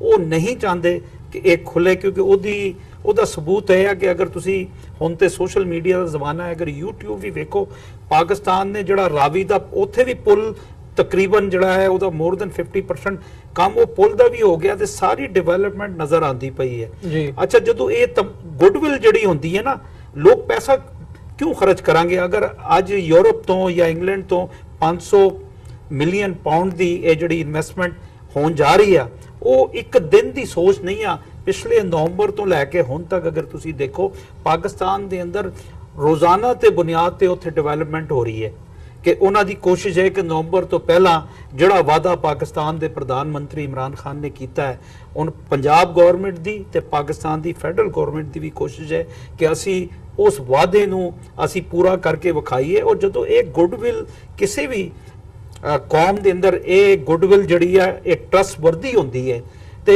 ਉਹ ਫਿਰ ਉੱਥੇ ਇਨਵੈਸਟ ਕਰਦੇ ਆ। ਇੰਡੀਆ ਦੇ ਨਾਲ ਮਸਲਾ ਹੈ ਕਿ ਇੱਕ ਤੇ ਪਾਕਿਸਤਾਨ ਇਕਨੋਮਿਕ ਕ੍ਰਾਈਸਿਸ ਦੇ ਅੰਦਰ ਹੈ ਕਈ ਸਾਲਾਂ ਤੋਂ, ਉਹਦੇ ਬਾਅਦ ਜਿਸ ਤਰ੍ਹਾਂ ਡਾਕਟਰ ਸਾਹਿਬ ਨੇ ਕਿਹਾ IMF ਤੇ ਵਰਲਡ ਬੈਂਕ ਦੇ ਪਿੱਛੇ ਅਮਰੀਕਾ ਹੈ, ਉਹ ਸਾਨੂੰ ਚਪੇੜ ਵੀ ਮਾਰ ਰਿਹਾ ਹੈ ਤੇ ਥੋੜਾ ਜਿਹਾ ਉਹੀ ਇਦਾਰਿਆਂ ਨੂੰ IMF ਤੇ ਵਰਲਡ ਬੈਂਕ ਨੂੰ ਥੋੜਾ ਜਿਹਾ ਯਾਨੀ ਅੱਗੇ ਵੀ ਕਰਦਾ ਕਿ ਇਹਨਾਂ ਨੂੰ ਥੋੜੀ ਜਿਹੀ ਆਸ ਦਿਓ। ਉੱਥੇ ਅਗਰ 5 ਸਾਲ ਦੇ ਅੰਦਰ 500 ਪਾਉਂਡ ਉੱਥੇ ਜਾਏਗਾ ਤੇ ਲਾਜ਼ਮੀ ਗੱਲ ਹੈ ਉਹ ਜਿਹੜੇ ਇਲਾਕੇ ਆ ਉੱਥੇ ਡਿਵੈਲਪਮੈਂਟ ਹੋਏਗੀ, ਉੱਥੇ ਇੰਪਾਵਰਮੈਂਟ ਹੋਏਗੀ, ਉੱਥੇ ਲੋਕਾਂ ਨੂੰ ਜੌਬਸ ਮਿਲਾਂਗੀ। ਤੇ ਇਹ ਸਿਰਫ 500 ਪਾਉਂਡ ਨਹੀਂ ਹੈ, 500 ਮਿਲੀਅਨ ਪਾਉਂਡ ਨਹੀਂ ਹੈ, ਇਹ ਬੇਸਿਕਲੀ ਇੱਕ ਲੌਂਗ ਟਰਮ ਇਕਨੋਮਿਕ ਰਿਫਾਰਮਸ ਮੈਂ ਸਮਝਦਾ ਜਿਹੜੇ ਪੰਜਾਬੀ ਡਾਇਸਪੋਰਾ ਤੋਂ ਪਾਕਿਸਤਾਨ ਨੂੰ ਇਹ ਤੋਹਫਾ ਦਿੱਤਾ ਜਾ ਰਿਹਾ ਹੈ ਤੇ ਇੰਡੀਆ ਕਦੀ ਨਹੀਂ ਚਾਹੇਗਾ। ਆਖਰ ਦੇ ਅੰਦਰ ਪਾਕਿਸਤਾਨ ਦੀ ਜਿਹੜੀ ਸਰਕਾਰ ਹੈ, ਪੰਜਾਬ ਹੁਕੂਮਤ ਦੀ ਤੇ ਫੈਡਰਲ ਹੁਕੂਮਤ ਦੀ, ਉਹ ਇਸ ਮਾਮਲੇ ਦੇ ਅੰਦਰ ਬਿਲਕੁਲ ਨੇਕ ਨੀਅਤੀ ਨਾਲ ਕੰਮ ਕਰ ਰਹੀ ਹੈ, ਉਹ ਡਿਲੀਵਰ ਕਰਨਾ ਚਾਹੁੰਦੀ ਹੈ। ਲੇਕਿਨ ਇੰਡੀਆ ਤੋਂ ਜਿਹੜੇ ਰੋੜੇ ਅਟਕਾਏ ਜਾ ਰਹੇ ਆ, ਉਹਦਾ ਮਕਸਦ ਹੈ ਕਿ ਉਹ ਸੰਜੀਦਾ ਨਹੀਂ ਆ। ਉਹ ਨਹੀਂ ਚਾਹੁੰਦੇ ਕਿ ਕਿਸੇ ਤਰ੍ਹਾਂ ਦੇਖੋ, ਇੱਕ ਆਮ ਪੰਜਾਬੀ ਨੂੰ ਓਵਰਸੀਜ਼ ਡਾਇਸਪੋਰਾ ਤੋਂ ਇਹ ਜ਼ਿਆਦਾ ਆਸਾਨ ਹੈ ਕਿਉਂਕਿ ਉਹਨਾਂ ਦੀ ਆਮਦਨੀ ਜ਼ਿਆਦਾ ਹੈ। ਜਿਹੜੇ ਚੜ੍ਹਦੇ ਪੰਜਾਬ ਦੇ ਲੋਕ ਆ ਉਹ ਬੜੇ ਮੁਸ਼ਕਲਾਂ ਦੇ ਅੰਦਰ ਪੈਸੇ ਜੋੜ ਕੇ ਜਾਂਦੇ ਆ, ਹਜ਼ਾਰਾਂ ਲੱਖਾਂ ਦਾ ਕੰਮ ਹੈ। ਉਹਨਾਂ ਦੀ ਮੁਸ਼ਕਲਾਂ, ਬਲਕਿ ਇੰਡੀਆ ਦੀ ਪੰਜਾਬ ਗਵਰਨਮੈਂਟ ਤੇ ਉਹਨਾਂ ਦੀ ਆਪਣੇ ਜੀਆਂ ਦੀ ਮੁਸ਼ਕਲਾਂ ਨੂੰ ਵੇਖਣਾ ਚਾਹੀਦਾ, ਜਿਹੜੇ ਇਸ ਉਮਰ ਦੇ ਅੰਦਰ ਬੁਢਾਪੇ ਦੇ ਅੰਦਰ ਜਿਸ ਤਰ੍ਹਾਂ ਯਾਨੀ ਗੱਡੀਆਂ ਬਦਲ ਕੇ, ਟ੍ਰੇਨਾਂ ਬਦਲ ਕੇ ਜ਼ਿਆਰਤ ਕਰਨ ਜਾਂਦੇ ਆ, ਉਹਨਾਂ ਨੂੰ ਤੇ ਸਹੂਲਤ ਦੇਣੀ ਚਾਹੀਦੀ ਹੈ। ਲੇਕਿਨ ਉਹ ਰੋੜੇ ਇਸ ਕਰਕੇ ਅਟਕਾਉਂਦੇ ਆ ਕਿ ਉਹ ਨਹੀਂ ਚਾਹੁੰਦੇ ਕਿ ਪੰਜਾਬ ਦਾ ਜਿਹੜਾ ਇੱਕ ਆਮ ਪਰਿਵਾਰ ਹੈ ਉਹ ਉਸ ਆਜ਼ਾਦੀ ਨਾਲ ਉਸ ਮਜ਼ਹਬੀ ਰਸੂਮਾਤ ਨੂੰ ਅਦਾ ਕਰੇ ਜਿਹਦਾ ਉਹਦਾ ਬੁਨਿਆਦੀ ਹੱਕ ਹੈ। ਤੇ ਇਹ ਫਰਕ ਪਾਕਿਸਤਾਨ ਦੀ ਗਵਰਨਮੈਂਟ ਤੇ ਇੰਡੀਆ ਦੀ ਗਵਰਨਮੈਂਟ ਦੇ ਅੰਦਰ ਜੀ। ਮੈਂ ਇਹਦੇ 'ਚ ਵੀ ਐਡ ਕਰਦੇ ਹਾਂ ਪਾਕਿਸਤਾਨ ਦੇ ਐਂਗਲ ਤੋਂ ਖਾਸ ਤੌਰ ਤੇ, ਇਹ ਸਿਰਫ ਇਹੀ ਨਹੀਂ ਹੈ ਕਿ ਉੱਥੇ ਜਿਹੜੀ ਇਨਵੈਸਟਮੈਂਟ ਜਾਂ ਸਿੱਖਾਂ ਦਾ ਆਣਾ ਜਾਣਾ ਡਾਇਸਪੋਰਾ ਦਾ, ਉੱਥੇ ਰਿਲੀਜੀਅਸ ਟੂਰਿਜ਼ਮ ਨੂੰ ਜਾਂ ਉੱਥੇ ਜਿਹੜੇ ਅਦਾਰੇ ਬਣਨਗੇ, ਨੌਕਰੀਆਂ ਔਰ ਦੂਸਰਾ, ਇਹ ਇੱਕ ਬਹੁਤ ਪੋਜ਼ਿਟਿਵ ਗੱਲ ਹੈ। ਪਰ ਇਹਦੇ ਨਾਲ ਪਾਕਿਸਤਾਨ ਦਾ ਇਮੇਜ, ਜਿਵੇਂ ਭਾਰਤ ਔਰ ਖਾਸ ਤੌਰ ਤੇ ਈਵਨ ਅਮਰੀਕਾ ਨੇ ਵੀ ਇਹ ਸਾਰੇ ਪੀਰੀਅਡ 'ਚ ਪਾਕਿਸਤਾਨ ਨੂੰ ਇੱਕ ਇਨਟੋਲਰੈਂਟ ਸੁਸਾਇਟੀ, ਇੱਕ ਕੱਟੜਵਾਦ, ਇਸਲਾਮਿਕ ਫੰਡਾਮੈਂਟਲਿਜ਼ਮ ਔਰ ਹਾਲਾਂਕਿ ਇਮਰਾਨ ਖਾਨ ਜਦੋਂ ਉਹਨਾਂ ਨੇ OIC ਸੈਸ਼ਨ ਨੂੰ ਮੱਕੇ 'ਚ ਐਡਰੈਸ ਕੀਤਾ, ਉਹਨਾਂ ਨੇ ਦੋ ਗੱਲਾਂ ਬੜੀਆਂ ਚੰਗੀਆਂ ਕਹੀਆਂ ਜਿਹੜੀਆਂ ਇਸ ਪਰਸਪੈਕਟਿਵ ਨਾਲ ਸੰਬੰਧਿਤ ਨੇ। ਉਹਨਾਂ ਨੇ ਕਿਹਾ ਜੀ ਲਿਟੇ ਲਿਬਰੇਸ਼ਨ ਟਾਈਗਰਸ ਆਫ ਤਾਮਿਲ ਦੇ ਹਿੰਦੂ ਖੁਦਕੁਸ਼ ਬੰਬਰ ਸੀ, ਕਿਸੇ ਨੇ ਉਹਨੂੰ ਹਿੰਦੂਇਜ਼ਮ ਨਾਲ ਨਹੀਂ ਜੋੜਿਆ। ਜਾਪਾਨੀ ਸੈਕੰਡ ਵਰਲਡ ਵਾਰ ਵੇਲੇ ਅਮਰੀਕਨ ਸ਼ਿਪਸ ਦੇ ਉੱਤੇ ਉਹਨਾਂ ਦੇ ਕਾਮਾਕਾਜ਼ੀ ਜਿਹੜੇ ਬੰਬ ਬਣ ਕੇ ਵਿੱਚ ਡਿੱਗਦੇ ਸੀ, ਜਹਾਜ਼ ਡੋਬਦੇ ਸੀ, ਉਹਨਾਂ ਨੂੰ ਕਿਸੇ ਜਾਪਾਨੀ ਜਿਹੜਾ ਮਜ਼ਹਬ ਨਾਲ ਨਹੀਂ ਕਿਸੇ ਨੇ ਜੋੜਿਆ। ਤੇ ਇਸਲਾਮ ਨੂੰ ਵਿੱਚ ਕਿਉਂ ਘੜੀਸ ਲੈਂਦੇ ਹੋ? ਔਰ ਇਹ ਜਿਹੜਾ ਇਸਲਾਮਿਕ ਟੈਰਰਿਜ਼ਮ ਦਾ ਰੌਲਾ ਪਾਣਾ ਹੈ, ਇਸਲਾਮ ਤਾਂ ਅਮਨ ਦਾ ਮਜ਼ਹਬ ਹੈ। ਸੋ ਮੈਂ ਸਮਝਦਾ ਹਾਂ ਵੀ ਇਹ ਜਿਹੜਾ ਪ੍ਰੋਪੇਗੈਂਡਾ ਵੀ ਹੈ, ਜੇ ਸਿੱਖ ਬਾਹਰਲੇ ਉੱਥੇ ਇਨਵੈਸਟ ਕਰਦੇ ਨੇ ਤੇ ਇਹ ਗੱਲ ਬਿਲਕੁਲ ਉਹਨਾਂ ਦੀ ਇਹ ਝੂਠ ਉੱਡ ਜਾਂਦਾ ਹੈ ਕਿ ਪਾਕਿਸਤਾਨ ਦੇ ਵਿੱਚ ਅਕਲੀਤਾਂ ਮਹਿਫੂਜ਼ ਨਹੀਂ ਨੇ। ਜੇ ਅਕਲੀਤਾਂ ਮਹਿਫੂਜ਼ ਨਾ ਹੋਣ ਜਾਂ ਮਾਈਨੋਰਿਟੀਜ਼ ਮਹਿਫੂਜ਼ ਨਾ ਹੋਣ, ਖਾਸ ਤੌਰ ਤੇ ਸਿੱਖਾਂ ਦੇ ਮਾਮਲੇ, ਤਾਂ ਬਾਹਰਲੇ ਸਿੱਖ ਕਿਉਂ ਚਾਹਣਗੇ ਕਿ ਉਹ ਆਪਣਾ ਜਿਹੜਾ ਉਹਨਾਂ ਦੀ ਹਾਰਡ ਅਰਨਡ ਮਨੀ ਹੈ ਇੱਥੇ ਉੱਥੇ ਇਨਵੈਸਟ ਕਰਨ। ਸੋ ਕੁੱਲ ਮਿਲਾ ਕੇ ਜਿਹੜੇ ਇਮਰਾਨ ਖਾਨ ਔਰ ਉੱਥੇ ਜਿਹੜੇ ਹੋਰ ਵੀ, ਔਰ ਮੈਂ ਸਮਝਦਾ ਵੀ ਪਾਕਿਸਤਾਨੀ ਐਸਟੈਬਲਿਸ਼ਮੈਂਟ ਦਾ ਵੀ ਬਰਾਬਰ ਦਾ ਰੋਲ ਹੈ, ਆਰਮੀ ਐਸਟੈਬਲਿਸ਼ਮੈਂਟ ਦਾ, ਕਿਉਂਕਿ ਕੋਈ ਵੀ ਗੱਲ ਜਿਹੜੀ ਹੈ ਜਿਸ ਡਾਇਰੈਕਸ਼ਨ 'ਚ ਅੱਜ ਜਾ ਰਹੀ ਹੈ, ਉਹਨਾਂ ਨੇ ਵੀ ਸਿਕਿਉਰਿਟੀ ਦਾ ਵੀ ਉਹਨਾਂ ਨੂੰ ਧਿਆਨ ਰੱਖਣ ਦੀ ਲੋੜ ਹੈ। ਜਿਹੜੇ ਪਿਲਗ੍ਰਿਮਸ ਨੇ ਜਾਣਾ ਹੈ ਉਹਨਾਂ ਦੀ ਸਿਕਿਉਰਿਟੀ ਵੀ ਔਰ ਮੁਲਕ ਦੀ ਸਿਕਿਉਰਿਟੀ ਵੀ, ਕਿਉਂਕਿ ਇੰਡੀਅਨ ਏਜੰਸੀਆਂ ਜਿਨ੍ਹਾਂ ਦਾ ਹੁਣ ਜ਼ੋਰ ਲੱਗਾ ਹੋਇਆ ਜਾਂ ਇੰਡੀਅਨ ਮੀਡੀਆ ਹੈ ਕਿ ਜੀ ਪਾਕਿਸਤਾਨ ਹੁਣ ਫਾਈਨੈਂਸ਼ੀਅਲ ਕਰੰਚ ਦੇ ਥੱਲੇ ਹੈ ਔਰ ਇੱਕ ਧੱਕਾ ਇਹਨਾਂ ਨੂੰ ਹੋਰ ਦਿਓ ਜੀ। ਔਰ ਆਲਰੇਡੀ ਉੱਥੇ ਉਹਨਾਂ ਨੇ ਇਨਰ ਉੱਥੇ ਟੈਰਰਿਜ਼ਮ ਕ੍ਰੀਏਟ ਕੀਤਾ ਹੋਇਆ। ਹੁਣ ਉਹ ਪਸ਼ਤੂਨ ਮੂਵਮੈਂਟ ਦੇ ਥੱਲੇ, ਇਹ ਸਾਰੇ ਇਹਨਾਂ ਦੇ ਰਾਹ ਦੇ ਪਲਾਟ ਨੇ। ਔਰ ਇਹ ਸਾਰੀ ਸਿਚੁਏਸ਼ਨ 'ਚ ਸਿੱਖਾਂ ਦੇ ਵਿੱਚ ਜਾ ਕੇ ਖਲੋ ਜਾਣਾ, ਇਹ ਇਹਨਾਂ ਦੇ ਲਈ ਬਹੁਤ ਤਕਲੀਫ ਤੇ ਹੈ। ਔਰ ਜ਼ਾਹਰ ਹੈ ਕਿ ਇਹ ਸਾਡੇ ਲਈ ਔਰ ਦੋਨਾਂ ਕੌਮਾਂ ਦੇ ਲਈ ਵੀ ਔਰ ਸਾਡੇ ਦੋਨਾਂ ਮੁਲਕਾਂ ਲਈ ਵੀ, ਪਾਕਿਸਤਾਨ ਔਰ ਮੁਸਤਕਬਲ ਦੇ ਖਾਲਿਸਤਾਨ ਜਿਹੜੇ ਕਿ ਅਸੀਂ ਹਮਸਾਏ ਮੁਲਕ ਦੇ ਤੌਰ ਤੇ ਫਿਊਚਰ ਸਰਵਾਈਵ ਕਰਨਾ ਹੈ, ਇਹ ਜਿਹੜੀ ਇੱਕ ਪਿਆਰ ਦੀ ਗੰਢ ਵੱਜੀ ਹੈ, ਇਹ ਸਾਨੂੰ ਬਹੁਤ ਨੇੜੇ ਲਿਆਏਗੀ ਹਰ ਮੁੱਦੇ ਦੇ ਉੱਤੇ। ਜੀ ਮਲਿਕ ਸਾਹਿਬ, ਜਿਹੜੀ ਗੱਲ ਜਿਵੇਂ ਤੁਸੀਂ ਪਾਕਿਸਤਾਨ ਦਾ ਬਜਟ ਵੀ ਇਸ ਵਾਰ ਹੁਣ ਆਇਆ ਹੈਗਾ 100 ਕਰੋੜ ਰੁਪਈਆ, ਉਹਦੇ ਵਿੱਚ ਕਰਤਾਰਪੁਰ ਕੋਰੀਡੋਰ ਲਈ ਰੱਖਿਆ ਗਿਆ। ਜਿਵੇਂ ਗੱਲ ਚੱਲ ਰਹੀ ਹੈ ਵੀ ਪਾਕਿਸਤਾਨ ਦੀ ਇਕਨੋਮਿਕ ਹਾਲਤ ਦੇ ਹਵਾਲੇ ਨਾਲ ਕੀ ਸਮਝਦੇ ਹੋ ਵੀ ਜਿਹੜੀਆਂ ਰਿਫਾਰਮਸ ਜਾਂ ਜਿਹੜੀਆਂ ਚੇਂਜਸ ਇਮਰਾਨ ਖਾਨ ਵੱਲੋਂ ਇਸ ਵਕਤ ਕਰਨ ਦੀ ਕੋਸ਼ਿਸ਼ ਕੀਤੀ ਜਾ ਰਹੀ ਹੈ, ਉਹਦੇ ਵਿੱਚ ਆਉਣ ਵਾਲੇ ਸਮੇਂ ਦੇ ਵਿੱਚ ਉਹ ਕਿੰਨੇ ਕੁ ਸਫਲ ਹੋਣਗੇ? ਕਿਉਂਕਿ ਜੇ ਆਪਸੀ ਸਾਂਝ ਦੀ ਗੱਲ ਤੁਰਦੀ ਹੈ ਪਾਕਿਸਤਾਨ ਦੇ ਨਾਲ ਸਿੱਖਾਂ ਦੀ ਸਾਂਝ ਦੀ, ਤਾਂ ਮਤਲਬ ਪਾਕਿਸਤਾਨ ਦਾ ਆਪਣੇ ਪੈਰਾਂ ਤੇ ਖਲੋਣਾ ਤੇ ਉਸ ਨੂੰ ਪੱਕੇ ਪੈਰੀ ਹੋਣਾ ਮਤਲਬ ਬਹੁਤ ਜ਼ਰੂਰੀ ਹੈ। ਜੇ ਨਹੀਂ ਕਾਮਯਾਬੀ ਮਿਲਦੀ ਤਾਂ ਉਹਦਾ ਬਹੁਤ ਨੁਕਸਾਨ ਹੋ ਸਕਦਾ ਆਉਣ ਵਾਲੇ ਸਮੇਂ ਦੇ ਵਿੱਚ। ਦੇਖੋ, ਪਾਕਿਸਤਾਨ ਦੇ ਅੰਦਰ ਇਹ ਜਿਹੜਾ ਹੁਣ ਪਕੜ ਤਕੜ ਹੋਈ ਹੈ, ਤੇ ਜਿਸ ਤਰ੍ਹਾਂ ਪਹਿਲੇ ਨਵਾਜ਼ ਸ਼ਰੀਫ ਨੂੰ ਸਜ਼ਾ ਹੋਈ, ਫਿਰ ਹੁਣ ਜ਼ਰਦਾਰੀ ਨੂੰ ਮੁਖਤਲਿਫ ਯਾਨੀ ਜਿਹੜੇ ਕੇਸਿਸ ਬਣੇ ਸੀ ਜਿਹਦੇ ਅੰਦਰ ਉਹ ਅਕਾਊਂਟ ਜਿਹਦੇ ਅੰਦਰ ਕੋਈ ਫਲੂਦੇ ਵਾਲਾ, ਕੋਈ ਚਾਹ ਵਾਲਾ, ਕੋਈ ਰੇਵੜੀ ਵਾਲਾ, ਕੋਈ ਚਨੇ ਵੇਚਣ ਵਾਲਿਆਂ ਦੇ ਅਕਾਊਂਟ ਸੀ, ਤੇ ਉਹ ਸਾਰੇ ਬੇਨਾਮ ਅਕਾਊਂਟ ਸੀ। ਉਸ ਤੇ ਆਸਿਫ ਜ਼ਰਦਾਰੀ ਪਾਕਿਸਤਾਨ ਦਾ ਪ੍ਰੈਜ਼ੀਡੈਂਟ ਰਿਹਾ ਤੇ ਪਾਕਿਸਤਾਨ ਦੀ ਬਹੁਤ ਵੱਡੀ ਪਾਰਟੀ ਪਾਕਿਸਤਾਨ ਪੀਪਲਸ ਪਾਰਟੀ ਦਾ ਕੋ ਚੇਅਰਮੈਨ ਹੈ। ਉਹਨਾਂ ਨੂੰ ਹੁਣ ਗ੍ਰਿਫਤਾਰ ਕੀਤਾ ਤੇ ਹੋਰ ਬਹੁਤ ਸਾਰੀ ਗ੍ਰਿਫਤਾਰੀਆਂ ਹੈ। ਗੱਲ ਹੈ ਕਿ ਪਾਕਿਸਤਾਨ ਦੇ ਅੰਦਰ 1985 ਤੋਂ ਪਹਿਲਾਂ ਜਿਹੜਾ ਕਲਚਰ ਸੀ ਉਹ ਇੱਕ ਪੋਲੀਟੀਕਲ ਵਰਕਰ, ਇੱਕ ਨਜ਼ਰੀਆਤੀ ਵਰਕਰ ਸਾਹਮਣੇ ਆਂਦਾ ਸੀ। ਉਸ ਜ਼ਮਾਨੇ ਦੇ ਅੰਦਰ 1985 ਤੋਂ ਪਹਿਲਾਂ ਕਰਪਸ਼ਨ ਜਿਹੜਾ ਪੋਲੀਟੀਸ਼ੀਅਨ ਸੀ ਜਾਂ ਇੱਕ ਆਮ ਸਟੂਡੈਂਟ ਲੈਵਲ ਤੇ ਜਦੋਂ ਯੂਨੀਵਰਸਿਟੀ ਤੋਂ ਨਿਕਲਦਾ ਸੀ ਤੇ ਸਿਆਸਤ ਦੇ ਅੰਦਰ ਆਂਦਾ ਸੀ, ਤੇ ਉਹਦੀ ਕੋਸ਼ਿਸ਼ ਹੁੰਦੀ ਸੀ ਕਿ ਮੇਰਾ ਨਾਂ ਇੱਜ਼ਤ ਦੇ ਨਾਲ ਇੱਕ ਕੈਰੀਅਰ, ਪੋਲੀਟੀਕਲ ਕੈਰੀਅਰ ਦੇ ਨਾਂ ਤੇ ਸਾਹਮਣੇ ਆਏ। ਲੋਕ ਕੈਰੀਅਰ ਬਣਾਉਂਦੇ ਸੀ ਸਿਆਸਤ ਤੇ। 1985 ਦੇ ਅੰਦਰ ਜ਼ਿਆਉਲ ਹਕ ਨੇ ਜਿਹੜੇ ਨਾਨ ਪੋਲੀਟੀਕਲ ਇਲੈਕਸ਼ਨ ਕਰਾਏ, ਉਹਦੇ ਅੰਦਰ ਸਾਰੇ ਮੈਜੋਰਿਟੀ ਜਿਹੜੇ ਲੋਕ ਜਿੱਤ ਕੇ ਆਏ ਉਹ ਸਾਰੇ ਤਾਜਰ ਸੀ। ਉਹ ਜਦੋਂ ਤਾਜਰ ਰਾਜਨੀਤੀ ਦੇ ਅੰਦਰ ਆਂਦੇ ਆ ਤੇ ਉਹਨਾਂ ਨੇ ਫਿਰ ਤਿਜਾਰਤ ਹੀ ਕਰਨੀ ਹੁੰਦੀ ਹੈ। 1 ਰੁਪਿਆ ਲਾ ਕੇ ਉਹਨਾਂ ਨੇ 50 ਰੁਪਏ ਕਮਾਏ। ਤੇ ਇਹ ਕਰਪਸ਼ਨ ਜਿਹੜੀ 1985 ਦੇ ਬਾਅਦ ਪਾਕਿਸਤਾਨ ਦੇ ਅੰਦਰ ਫੈਲੀ ਆ, ਇਹਨੇ ਤਕਰੀਬਨ $200 ਬਿਲੀਅਨ ਤੋਂ ਜ਼ਿਆਦਾ ਲੋਕਾਂ ਨੇ ਲੂਟ ਖਸੂਟ ਕਰਕੇ ਬੈਂਕਾਂ ਦੇ ਪੈਸੇ ਮਾਫ ਕਰਵਾ ਕੇ ਇਹ ਸਵਿਸ ਅਕਾਊਂਟ ਤੇ ਦੂਜੇ ਅਕਾਊਂਟਾਂ ਦੇ ਅੰਦਰ ਕੱਲੇ।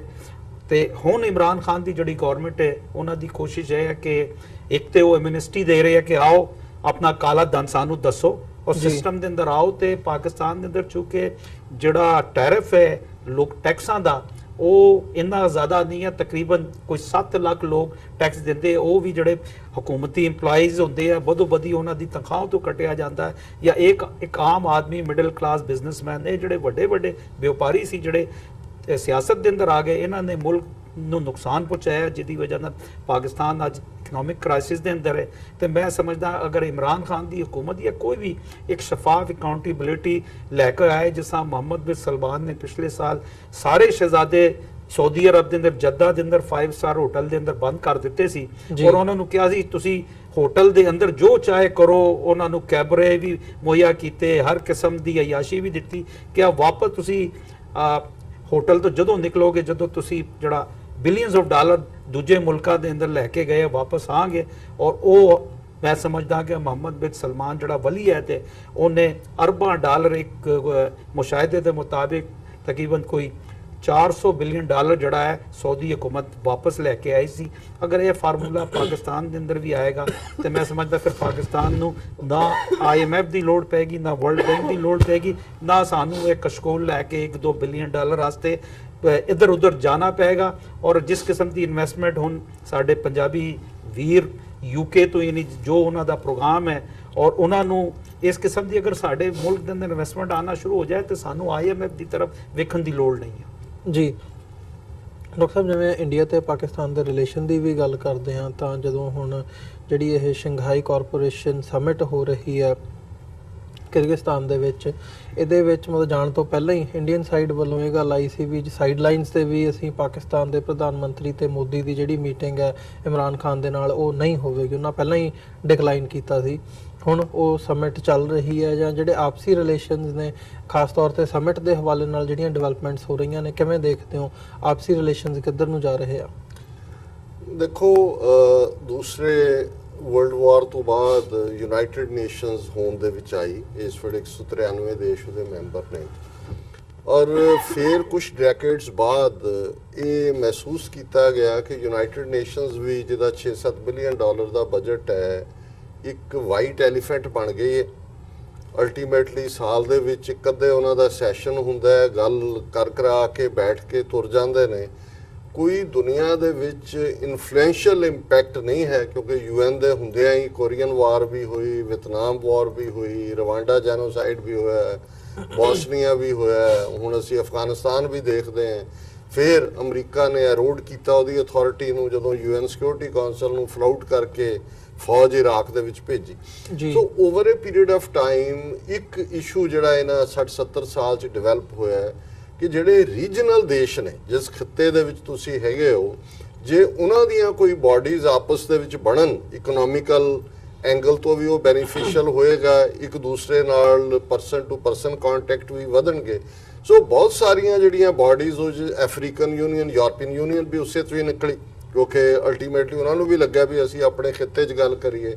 ਸਾਡੇ ਖਿੱਤੇ 'ਚ ਸਾਰਕ ਆਈ, ਸਾਊਥ ਏਸ਼ੀਅਨ ਰੀਜਨਲ ਕੋਆਪਰੇਸ਼ਨ, ਜਿਸ 'ਚ ਇੰਡੀਆ, ਪਾਕਿਸਤਾਨ, ਬੰਗਲਾਦੇਸ਼, ਅਫਗਾਨਿਸਤਾਨ, ਮਿਆਂਮਾਰ ਔਰ ਭੂਟਾਨ, ਨੇਪਾਲ ਜਿਹੜਾ ਬਿਲਕੁਲ ਫਲॉप ਹੋਈ, ਕਿਉਂਕਿ ਉਹਦੇ 'ਚ ਇੰਡੀਆ, ਦੇਖੋ ਇਹਨਾਂ ਦੇ ਵਿੱਚ ਵੀ ਜਿਹੜੀ ਵੱਡਾ ਮੁਲਕ ਹੈ ਜਾਂ ਵੱਡੀ ਕੰਟਰੀ ਹੈ, ਜੇ ਉਹ ਵੱਡੇਪਨ ਨੂੰ ਨਹੀਂ ਦਿਖਾਏਗੀ ਤੇ ਛੋਟਿਆਂ ਦੇ ਕੋਲ ਨੰਬਰ ਭਾਵੇਂ ਉਹਨਾਂ ਦੇ ਕੋਲ ਹੁੰਦਾ ਹੈ, ਉਹ ਕੁਝ ਕਰ ਨਹੀਂ ਸਕਦੇ। ਜਿਵੇਂ ਸਾਰਕ ਦੇ ਮਾਮਲੇ 'ਚ ਇੰਡੀਆ ਦਾ ਰੋਲ ਵੱਡਾ ਸੀ, ਕਿਉਂਕਿ ਸਭ ਤੋਂ ਵੱਡਾ ਮੁਲਕ ਸੀ, ਉਹਨੇ ਟੋਟਲ ਹੌਸਟਿਲਿਟੀ ਰੱਖੀ।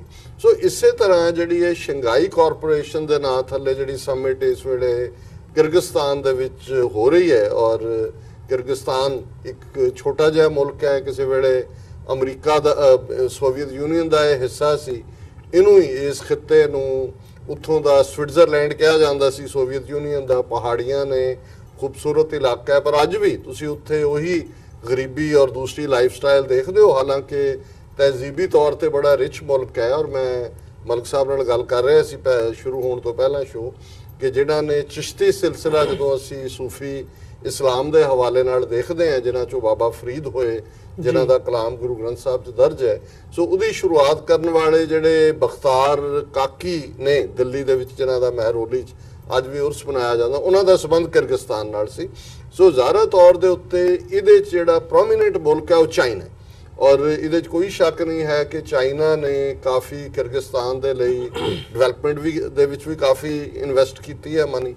ਇਸ ਲਈ ਇਸ ਸਮਿਟ ਦੇ ਵਿੱਚ ਜਿਹੜਾ ਆਨਰ ਕੀਤਾ ਗਿਆ ਜਾਂ ਬੈਸਟ ਅਵਾਰਡ ਦਿੱਤਾ ਗਿਆ ਉਹ ਚਾਈਨਾ ਨੂੰ ਦਿੱਤਾ ਗਿਆ।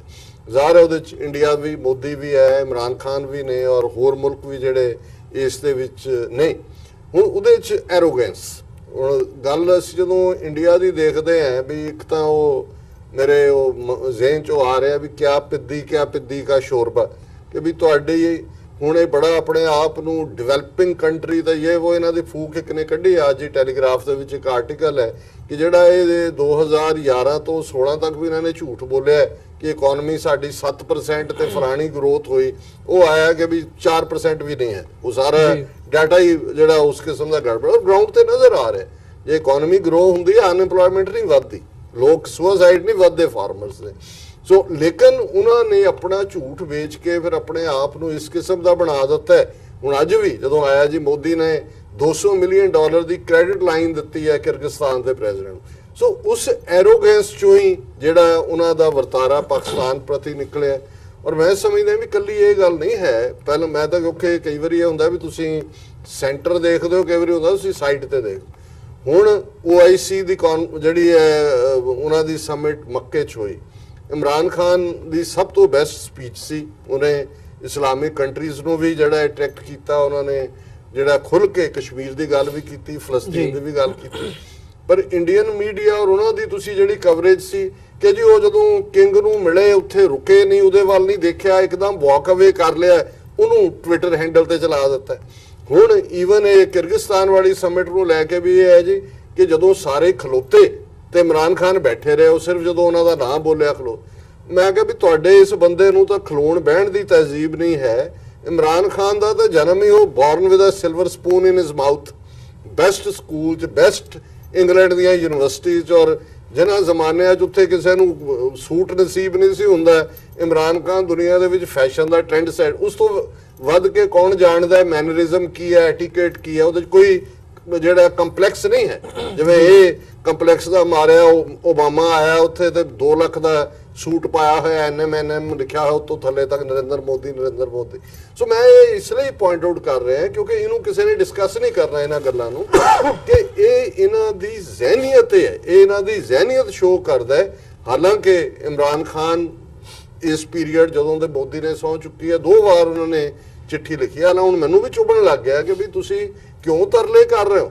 ਤੁਸੀਂ ਆਪਣਾ ਠੀਕ ਹੈ, ਚੰਗੀ ਗੱਲ ਹੈ ਕਿ ਵੀ ਅਮਨ ਦੀ ਗੱਲ ਕਰਨਾ, ਪਰ ਤੁਸੀਂ ਜਿਹੜਾ ਆਪਣੇ ਆਪ ਨੂੰ ਇੰਨਾ ਵੀ ਨਾ ਲੱਗੋ ਵੀ ਤੁਹਾਡੀ ਮਜਬੂਰੀ ਲੱਗਣ ਲੱਗ ਜਾਏ।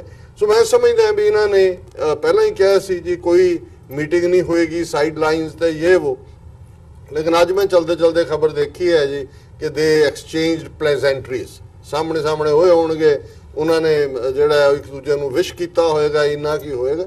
ਸੋ ਕੁੱਲ ਮਿਲਾ ਕੇ ਮੈਂ ਜਿਵੇਂ ਕਿਹਾ ਵੀ ਇਹ ਸਮਿਟਸ ਵੀ ਜਿਵੇਂ UN ਇੱਕ ਸਟੇਜ ਦੇ ਉੱਤੇ ਲੱਗਦਾ ਸੀ ਵੀ ਪਾਵਰਫੁਲ ਬਾਡੀ ਹੈ ਔਰ ਇਰਰੈਲੇਵੈਂਟ ਜਿਹੀ ਹੋ ਗਈ, ਇਹ ਵੀ ਜਿਹੜੀਆਂ ਰੀਜਨਲ ਬਾਡੀਜ਼ ਰੀਜਨਲ ਨੇ, ਔਰ ਜਿਵੇਂ ਯੂਰਪੀਅਨ ਯੂਨੀਅਨ ਦਾ ਹੀ ਦੇਖੀਏ, ਇੰਗਲੈਂਡ ਜਿਵੇਂ ਉਹਦੇ ਚੋਂ ਨਿਕਲ ਰਿਹਾ ਹੈ ਉਹਨਾਂ ਦਾ ਆਪਣਾ, ਇਹ ਵੀ ਮੈਨੂੰ ਲੱਗਦਾ ਵੀ ਅਲਟੀਮੇਟਲੀ ਇਸ ਸਾਰੇ ਦੌਰ ਦੇ ਵਿੱਚ ਨੈਸ਼ਨਲਿਜ਼ਮ ਜਿਹੜਾ ਉਹ ਵਾਪਸ ਆ ਰਿਹਾ।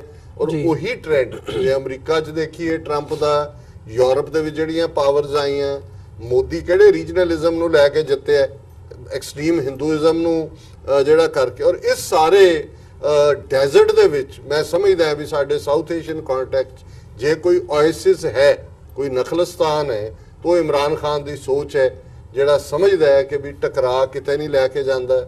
ਸੈਕੰਡ ਵਰਲਡ ਵਾਰ ਜਿਹੜੇ ਲੜੇ ਉਹ ਇੱਕੋ ਟੇਬਲ ਤੇ ਬੈਠੇ ਨੇ।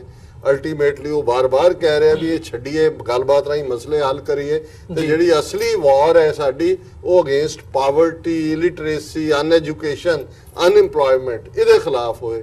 ਸੋ ਮੈਂ ਸਮਝਦਾ ਵੀ ਇੱਕ ਫੋਟੋ ਓਪਰਚੁਨਿਟੀ ਹੁੰਦੀ ਹੈ ਇਸ ਕਿਸਮ ਦੇ ਮੌਕੇ ਦੇ ਉੱਤੇ, ਔਰ ਹਰ ਕੋਈ ਆਪੋ ਆਪਣੀ ਥੋੜੀ ਬਹੁਤ ਖਿੱਚ ਧੂ ਕਰਦੇ। ਸੋ ਇਸ ਤੋਂ ਬਿਯੋਂਡ ਇਹਨਾਂ ਚੋਂ ਕੋਈ ਬਹੁਤਾ ਨਿਕਲਦਾ ਨਹੀਂ ਹੈ, ਗੱਲਾਂ ਹੀ ਜ਼ਿਆਦਾ ਹੁੰਦੀਆਂ ਨੇ ਜੀ।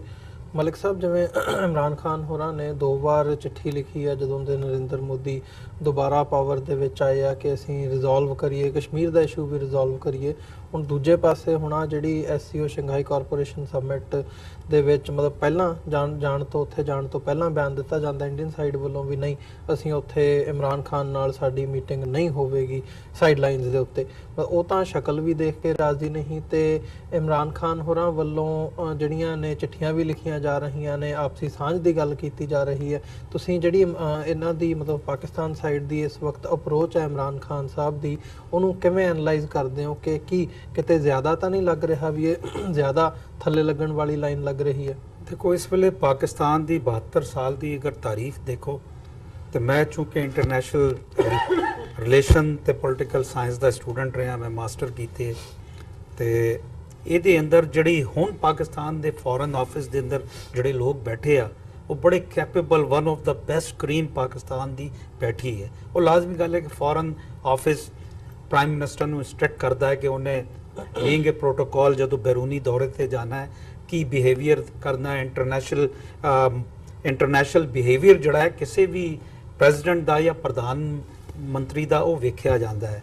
ਅੱਛਾ, ਹੁਣ ਅਗਰ ਇਮਰਾਨ ਖਾਨ ਨੇ 2 ਵਾਰੀ ਸੁਨੇਹਾ ਘੱਲਿਆ, ਸੰਦੇਸ਼ਾ ਘੱਲਿਆ ਕਿ ਯਾਰ ਆਓ ਇਹ ਜਿਹੜੇ ਮੁੱਦੇ ਆ ਇਹਨਾਂ ਤੇ ਗੱਲ ਕਰੋ, ਤੇ ਇੰਡੀਆ ਨੇ ਉਹਦਾ ਜਵਾਬ ਨਹੀਂ ਦਿੱਤਾ। ਫਿਰ ਇਹ ਜਿਹੜਾ ਕਾਨਫਰੰਸ ਹੋ ਰਹੀ ਹੈ ਇਹਦੇ ਅੰਦਰ ਇਹ ਜਿਹੜਾ ਦੂਰੋਂ ਜਿਹੜੇ ਇਸ਼ਾਰੇ ਹੋਏ, ਉਹਦੇ ਅੰਦਰ ਇੱਕ ਪਾਕਿਸਤਾਨੀ ਬੜਾ ਮਸ਼ਹੂਰ ਗਾਣਾ ਹੈ, 2 नैनों का काम सारा 2 नैनों का काम, नैन शरारत करते हैं दिल होता है बदनाम। ਇਹ 2017-16 ਦੇ ਅੰਦਰ ਨਵਾਜ਼ ਸ਼ਰੀਫ ਜਦੋਂ ਯੂਨਾਈਟਿਡ ਨੇਸ਼ਨ ਨਿਊਯਾਰਕ ਦੇ ਅੰਦਰ ਆਇਆ, ਤੇ ਇਸੇ ਤਰ੍ਹਾਂ ਦਾ ਇਹ ਦੋਵਾਂ ਦੀ ਕੋਲਡ ਵਾਰ ਸੀ ਪਾਕਿਸਤਾਨ ਇੰਡੀਆ ਦੀ, ਤੇ ਇਸ ਤਰ੍ਹਾਂ ਹੀ ਦੂਰੋਂ ਜਿਹੜਾ ਨਾ ਯਾਨੀ ਅੱਖਾਂ ਦੇ ਇਸ਼ਾਰੇ ਹੋਏ ਸੀ, ਤੇ ਉਹ ਇਦਾਂ ਹੋਇਆ ਸੀ, ਤੇ ਪੂਰੇ ਸੋਸ਼ਲ ਮੀਡੀਆ ਤੇ ਪੰਜਾਬੀ ਸੂਫੀਆ ਸਈਓਨੀ ਅਸੀਂ ਨੈਣਾ ਦੇ ਆਖੇ ਲੱਗੇ, ਉਹਨੂੰ ਇਸ ਤਰ੍ਹਾਂ ਵੀ ਕਹਿੰਦੇ ਸਈਓਨੀ ਮਾਈ ਮੇਰੇ ਪੱਗ ਜਵਾਨ ਆਇਆ। ਤੇ ਇਹ ਜਿਹੜੇ ਦੂਰ ਦੇ ਇਸ਼ਾਰੇ ਹੁੰਦੇ ਆ, ਇਹ ਨਜ਼ਰ ਮਿਲ ਗਈ ਨਜ਼ਰ ਨਾਲ, ਤੇ ਨਜ਼ਰ ਜਿਹੜੀ ਆ ਉਹ ਦਿਲ ਦੇ ਅੰਦਰ ਉਤਰ ਜਾਂਦੀ ਹੈ। ਜਦੋਂ ਦਿਲ ਦੇ ਅੰਦਰ ਉਤਰਦੀ ਹੈ ਤੇ ਫਿਰ ਇੱਕ ਜਵਾਨ ਕੁੜੀ ਮੁੰਡੇ ਨੂੰ ਮੁਹੱਬਤ ਵੀ ਹੀਰ ਰਾਂਝੇ ਦੀ ਤਰ੍ਹਾਂ ਹੋ ਜਾਂਦੀ ਹੈ। ਲੇਕਿਨ ਰਾਜਨੀਤੀ ਦੀ ਮੁਹੱਬਤ ਜਿਹੜੀ ਆ ਉਹ ਉਤਾਰ ਚੜਾਓ ਦੇ ਹਿਸਾਬ ਨਾਲ ਹੁੰਦੀ ਹੈ। ਅਗਰ ਇੰਡੀਆ ਦੀ ਗਵਰਨਮੈਂਟ ਜਾਂ ਮੋਦੀ ਸਰਕਾਰ ਉਹਦਾ ਜਵਾਬ ਪਾਕਿਸਤਾਨ ਦੇ ਸੌਫਟ ਇਮੇਜ ਦਾ ਜਵਾਬ ਨਹੀਂ ਦੇ ਰਹੇ, ਉਹ ਤੇ ਉਹਨਾਂ ਨੂੰ ਉਹ ਜਿਹੜੀ ਗਲਤ ਫਹਿਮੀ ਹੈ, ਇਹ ਗਲਤ ਫਹਿਮੀ ਫਰਵਰੀ ਦੇ ਅੰਦਰ ਵੀ ਸੀ ਜਦੋਂ ਉਹ ਸੋ-ਕਾਲ ਬਾਲਾਕੋਟ ਤੇ ਉੱਤੇ ਆਏ ਸੀ, ਤੇ 26 ਫਰਵਰੀ ਨੂੰ ਇਹ ਗਲਤ ਫਹਿਮੀ ਪਾਕਿਸਤਾਨ ਦੇ ਲਾਹ ਵੀ ਚੜੀ ਸੀ।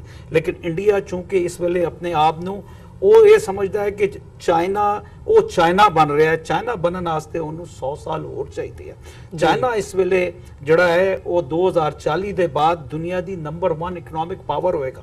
ਚਾਈਨਾ ਜੋ ਕੁਝ ਇਹ ਬੁਸ਼ਲਿਕ ਦੇ ਅੰਦਰ, ਕਰਗਿਸਤਾਨ ਦੇ ਅੰਦਰ ਜਾਂ ਅਫਰੀਕਾ ਦੇ ਅੰਦਰ ਜਾਂ ਦੁਨੀਆ ਦੇ ਅੰਦਰ ਜਿੱਥੇ ਇਨਵੈਸਟਮੈਂਟ ਕਰ ਰਿਹਾ ਹੈ, ਤੇ ਚਾਈਨਾ ਦੀ ਜਿਹੜੀ ਇਨਵੈਸਟਮੈਂਟ ਇਸ ਵੇਲੇ $700 ਬਿਲੀਅਨ ਅਗਲੇ ਉਹਨਾਂ ਨੇ ਆਖਰੀ 10 ਸਾਲਾਂ ਦੇ ਅੰਦਰ ਕੀਤੀ ਹੈ ਇਹ ਚਾਈਨਾ ਤੋਂ ਬਾਅਦ। ਤੇ ਚਾਈਨਾ ਇੱਕ ਇਮਰਜ ਬਣ ਰਿਹਾ ਇੱਕ ਸੁਪਰ ਇਕਨੋਮਿਕ ਸੁਪਰ ਪਾਵਰ ਦੇ ਹਿਸਾਬ ਨਾਲ।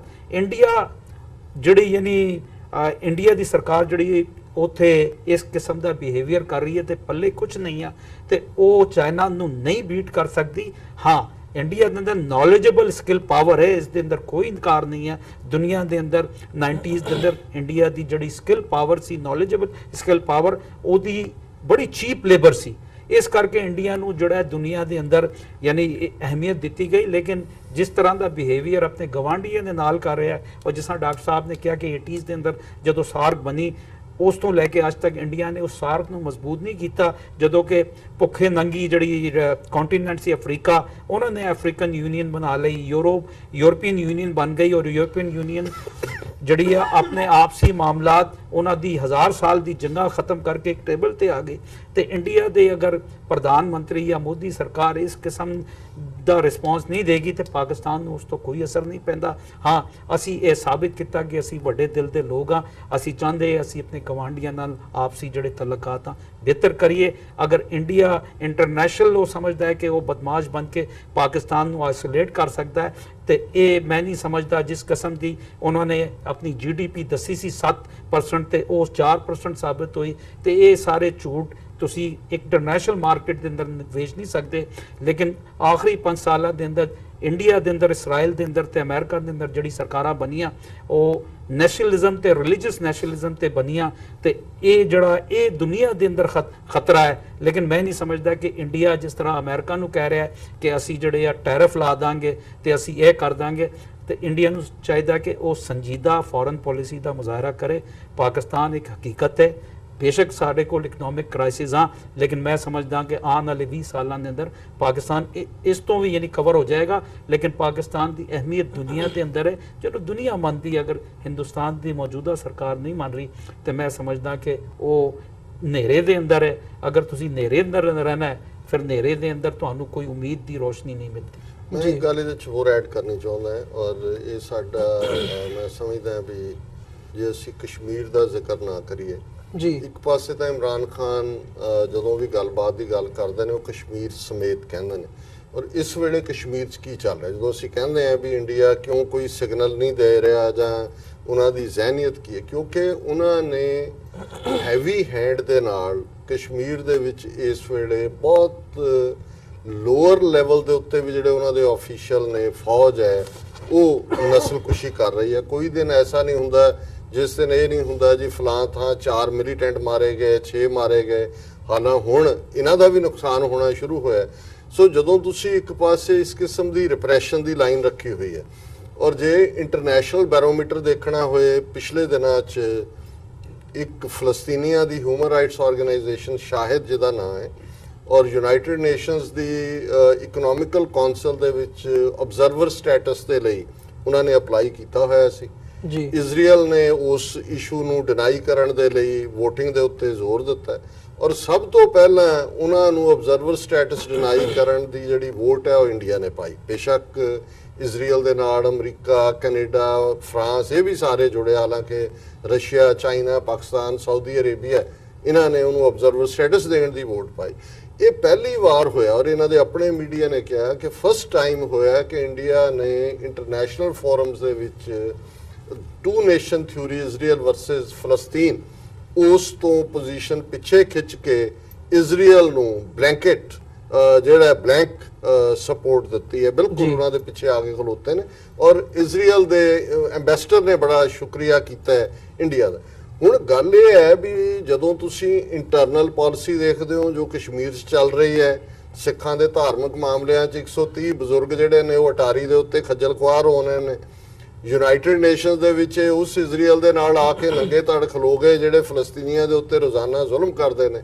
ਸੋ ਇਹ ਕੋਈ ਜਿਹੜੇ ਲੱਛਣ ਨੇ ਇਹ ਗੱਲਬਾਤ ਦੇ ਜਾਂ ਇੱਕ ਸਿਵਲਾਈਜ਼ ਤਰੀਕੇ ਨਾਲ ਮਸਲੇ ਹੱਲ ਕਰਨ ਦੇ ਨਹੀਂ ਨੇ, ਇਹ ਐਰੋਗੈਂਸ ਦੇ। ਔਰ ਇਹ ਦੋਨੋਂ ਹੀ ਜਿਹੜੀਆਂ ਸਟੇਟਸ ਇਸ ਵੇਲੇ ਸਟੇਟ ਆਫ ਇਜ਼ਰਾਈਲ ਔਰ ਸਟੇਟ ਆਫ ਇੰਡੀਆ ਜਿਹੜੀ ਕਿ ਰਿਪਰੈਸ਼ਨ ਨੂੰ ਹੀ ਐਜ਼ ਏ ਟੂਲ ਯੂਜ਼ ਕਰ ਰਹੀ ਹੈ ਲੋਕਾਂ ਦੀਆਂ ਜੈਨੂਇਨ ਪੋਲੀਟੀਕਲ ਐਸਪੀਰੇਸ਼ਨਸ ਨੂੰ ਦਬਾਉਣ ਲਈ, ਮੈਨੂੰ ਨਹੀਂ ਲੱਗਦਾ ਕਿ ਵੀ ਈਵਨ ਆਉਣ ਵਾਲੇ ਪੀਰੀਅਡ 'ਚ ਵੀ ਇਹਨਾਂ ਤੋਂ ਕੋਈ ਚੇਂਜ ਆਫ ਬਿਹੇਵੀਅਰ ਐਕਸਪੈਕਟ ਕੀਤਾ ਜਾ ਸਕਦਾ ਜੀ। ਡਾਕਟਰ ਸਾਹਿਬ, ਜਿਵੇਂ ਇਹ ਸਾਰੇ ਪਾਰਟ ਤੇ ਇੰਡੀਆ ਦੇ ਹਵਾਲੇ ਨਾਲ, ਪਾਕਿਸਤਾਨ ਦੇ ਹਵਾਲੇ ਨਾਲ ਗੱਲਬਾਤ ਹੋ ਰਹੀ ਹੈ, ਜਿੱਥੇ ਇਨਵੈਸਟਮੈਂਟ ਦੀ ਲਾਈਨ ਬਰਤਾਨੀਆ ਦੇ ਸਿੱਖਾਂ ਵੱਲੋਂ ਪਾਕਿਸਤਾਨ 'ਚ ਸਾਡੇ ਸਾਹਮਣੇ ਆਈ ਹੈ, ਇਹਦੇ ਨਾਲ ਪਾਕਿਸਤਾਨ ਦੇ ਨਾਲ ਜਿਹੜੇ ਸਬੰਧ ਹੈਗੇ ਆ ਜਾਂ ਮੁਸਲਮਾਨਾਂ ਦੇ ਨਾਲ ਜਿਹੜੀ ਆਪਸੀ ਸਾਂਝ ਹੈ ਸਿੱਖਾਂ ਦੀ, ਉਹ ਵਧਣ ਦੇ ਅਸਾਰ ਜਿਹੜੇ ਨੇ ਇਸ ਵਕਤ ਨਜ਼ਰ ਆ ਰਹੇ ਨੇ। ਤੇ ਇਸੇ ਦਾ ਜੇ ਦੂਜੇ ਪਾਸੇ ਜਦੋਂ ਅਸੀਂ ਭਾਰਤ ਦੇ ਨਾਲ ਰਿਲੇਸ਼ਨ ਦੀ ਗੱਲ ਕਰਦੇ ਹਾਂ ਜਾਂ ਉੱਥੋਂ ਦੀ ਜਿਹੜੀ ਮੈਜੋਰਿਟੀ ਕਮਿਊਨਿਟੀ ਆ ਉਹਨਾਂ ਦੇ ਨਾਲ ਸਿੱਖਾਂ ਦੇ ਰਿਲੇਸ਼ਨ ਦੀ ਗੱਲ ਕਰਦੇ ਆ, ਤਾਂ ਕਿਤੇ ਨਾ ਕਿਤੇ ਉਹਦੇ ਵਿੱਚ ਜਿਹੜੀ ਕੰਪਲੀਟਲੀ ਆਪੋਜ਼ਿਟ ਸਾਈਡ ਨਜ਼ਰ ਆ ਰਹੀ ਹੈ। ਸ਼ਿਲੌਂਗ ਦੀ ਸਾਡੇ ਸਾਹਮਣੇ ਐਗਜ਼ਾਮਪਲ ਹੈ, ਮੈਂ ਉਹਦੇ ਵੱਲ ਜਿਹੜੀ ਗੱਲਬਾਤ ਹੈ ਉਹਨੂੰ ਲਿਜਾਣਾ ਚਾਹੂੰਗਾ। ਕੀ ਦੇਖਦੇ ਹੋ ਜਾਂ ਕਿਵੇਂ ਦੇਖਦੇ ਹੋ ਸ਼ਿਲੌਂਗ ਦੇ ਵਿੱਚ ਸਿੱਖ ਜਿੱਥੇ 150 ਸਾਲ ਪਹਿਲਾਂ ਉੱਥੇ ਅੰਗਰੇਜ਼ਾਂ ਵੱਲੋਂ ਲਿਜਾ ਕੇ ਉਹਨਾਂ ਨੂੰ ਵਸਾਇਆ ਗਿਆ ਤੇ ਹੁਣ ਉੱਥੋਂ ਉਹਨਾਂ ਨੂੰ ਸਰਕਾਰ ਵੀ ਉੱਥੇ ਕੱਢਣ ਤੇ ਤੁਲੀ ਹੋਈ ਹੈ, ਲੋਕਲ ਐਡਮਿਨਿਸਟ੍ਰੇਸ਼ਨ ਵੀ, ਲੋਕਲ ਪੋਲੀਟੀਸ਼ੀਅਨਸ ਵੀ, ਉੱਥੋਂ ਦੀ ਜਿਹੜੀ ਲੋਕਲ ਕਮਿਊਨਿਟੀ ਹੈ, ਲੋਕਲ ਟ੍ਰਾਈਬਸ ਨੇ ਉਹ ਵੀ, ਤੇ ਸਿੱਖਾਂ ਵੱਲੋਂ ਮਦਦ ਕਰਨ ਦੀ ਕੋਸ਼ਿਸ਼ ਕੀਤੀ ਜਾ ਰਹੀ ਹੈ। ਦਿੱਲੀ ਸਿੱਖ ਗੁਰਦੁਆਰਾ ਮੈਨੇਜਮੈਂਟ ਕਮੇਟੀ ਹੋਵੇ, ਸ਼੍ਰੋਮਣੀ ਗੁਰਦੁਆਰਾ ਪ੍ਰਬੰਧਕ ਕਮੇਟੀ ਹੋਵੇ, ਕੇਂਦਰ ਸਰਕਾਰ ਤੱਕ ਵੀ ਪਹੁੰਚ ਕੀਤੀ ਗਈ ਹੈ, ਪਰ ਕੋਈ ਵੀ ਉਹਦਾ ਸੋਲੂਸ਼ਨ ਨਹੀਂ ਨਜ਼ਰ ਆ ਰਿਹਾ ਹੈ। ਗੱਲ ਕਿੱਧਰ ਨੂੰ ਜਾ ਰਹੀ ਹੈ ਵੀ ਜਿਹੜੀ ਸਿਚੁਏਸ਼ਨ ਹੈ ਮਾਈਨੋਰਿਟੀਜ਼ ਦੇ ਲਈ ਇੰਡੀਆ ਦੇ ਵਿੱਚ ਹੋਰ ਕਿੰਨੀ ਕੁ ਘਾਤਕ ਹੋ ਸਕਦੀ ਹੈ? ਦੇਖੋ, ਇਸ 'ਚ ਕੋਈ ਸ਼ੱਕ ਨਹੀਂ ਹੈ ਕਿ ਇੱਕ ਜ਼ਮਾਨਾ ਸੀ ਜਦੋਂ ਅਸੀਂ ਨਾਰਥ ਈਸਟ ਦੀ ਗੱਲ ਕਰਦੇ ਸੀ, ਭਾਰਤ ਦੇ ਉੱਤਰ ਪੂਰਬ ਦੀ, ਤੇ ਇਹ ਲੱਗਦਾ ਸੀ ਸਾਨੂੰ ਕਿ ਜਿਹੜੀਆਂ 7 ਸਟੇਟਾਂ ਨੇ, 7 ਸਿਸਟਰਸ ਜਿਨ੍ਹਾਂ ਨੂੰ ਕਹਿੰਦੇ ਨੇ, ਅਸਾਮ, ਨਾਗਾਲੈਂਡ, ਮਨੀਪੁਰ, ਮਿਜ਼ੋਰਮ, ਅਰੁਣਾਚਲ ਪ੍ਰਦੇਸ਼, ਇਹ ਮੇਘਾਲਿਆ, ਕਿ ਵੀ ਇਹ ਟਰਾਈਬਲ ਕ੍ਰਿਸਚੀਅਨ ਸੁਸਾਇਟੀਜ਼ ਨੇ। ਟਰਾਈਬਲ ਪਹਿਲਾਂ ਨੇ, ਫਿਰ ਉਹਨਾਂ 'ਚ ਕ੍ਰਿਸਚੀਅਨ ਨੇ, ਔਰ ਹਿੰਦੂ ਤਰਾਦਰ ਅਸਾਮੀਆਂ ਨੇ ਬਰਾਬਰ ਸਟਰਗਲ ਕੀਤੀ ਵੀ ਅਸੀਂ ਇੰਡੀਆ ਨਾਲੋਂ ਅੱਡ ਹੋਣਾ, ਸਾਡਾ ਕੋਈ ਸੰਬੰਧ ਨਹੀਂ ਹੈ।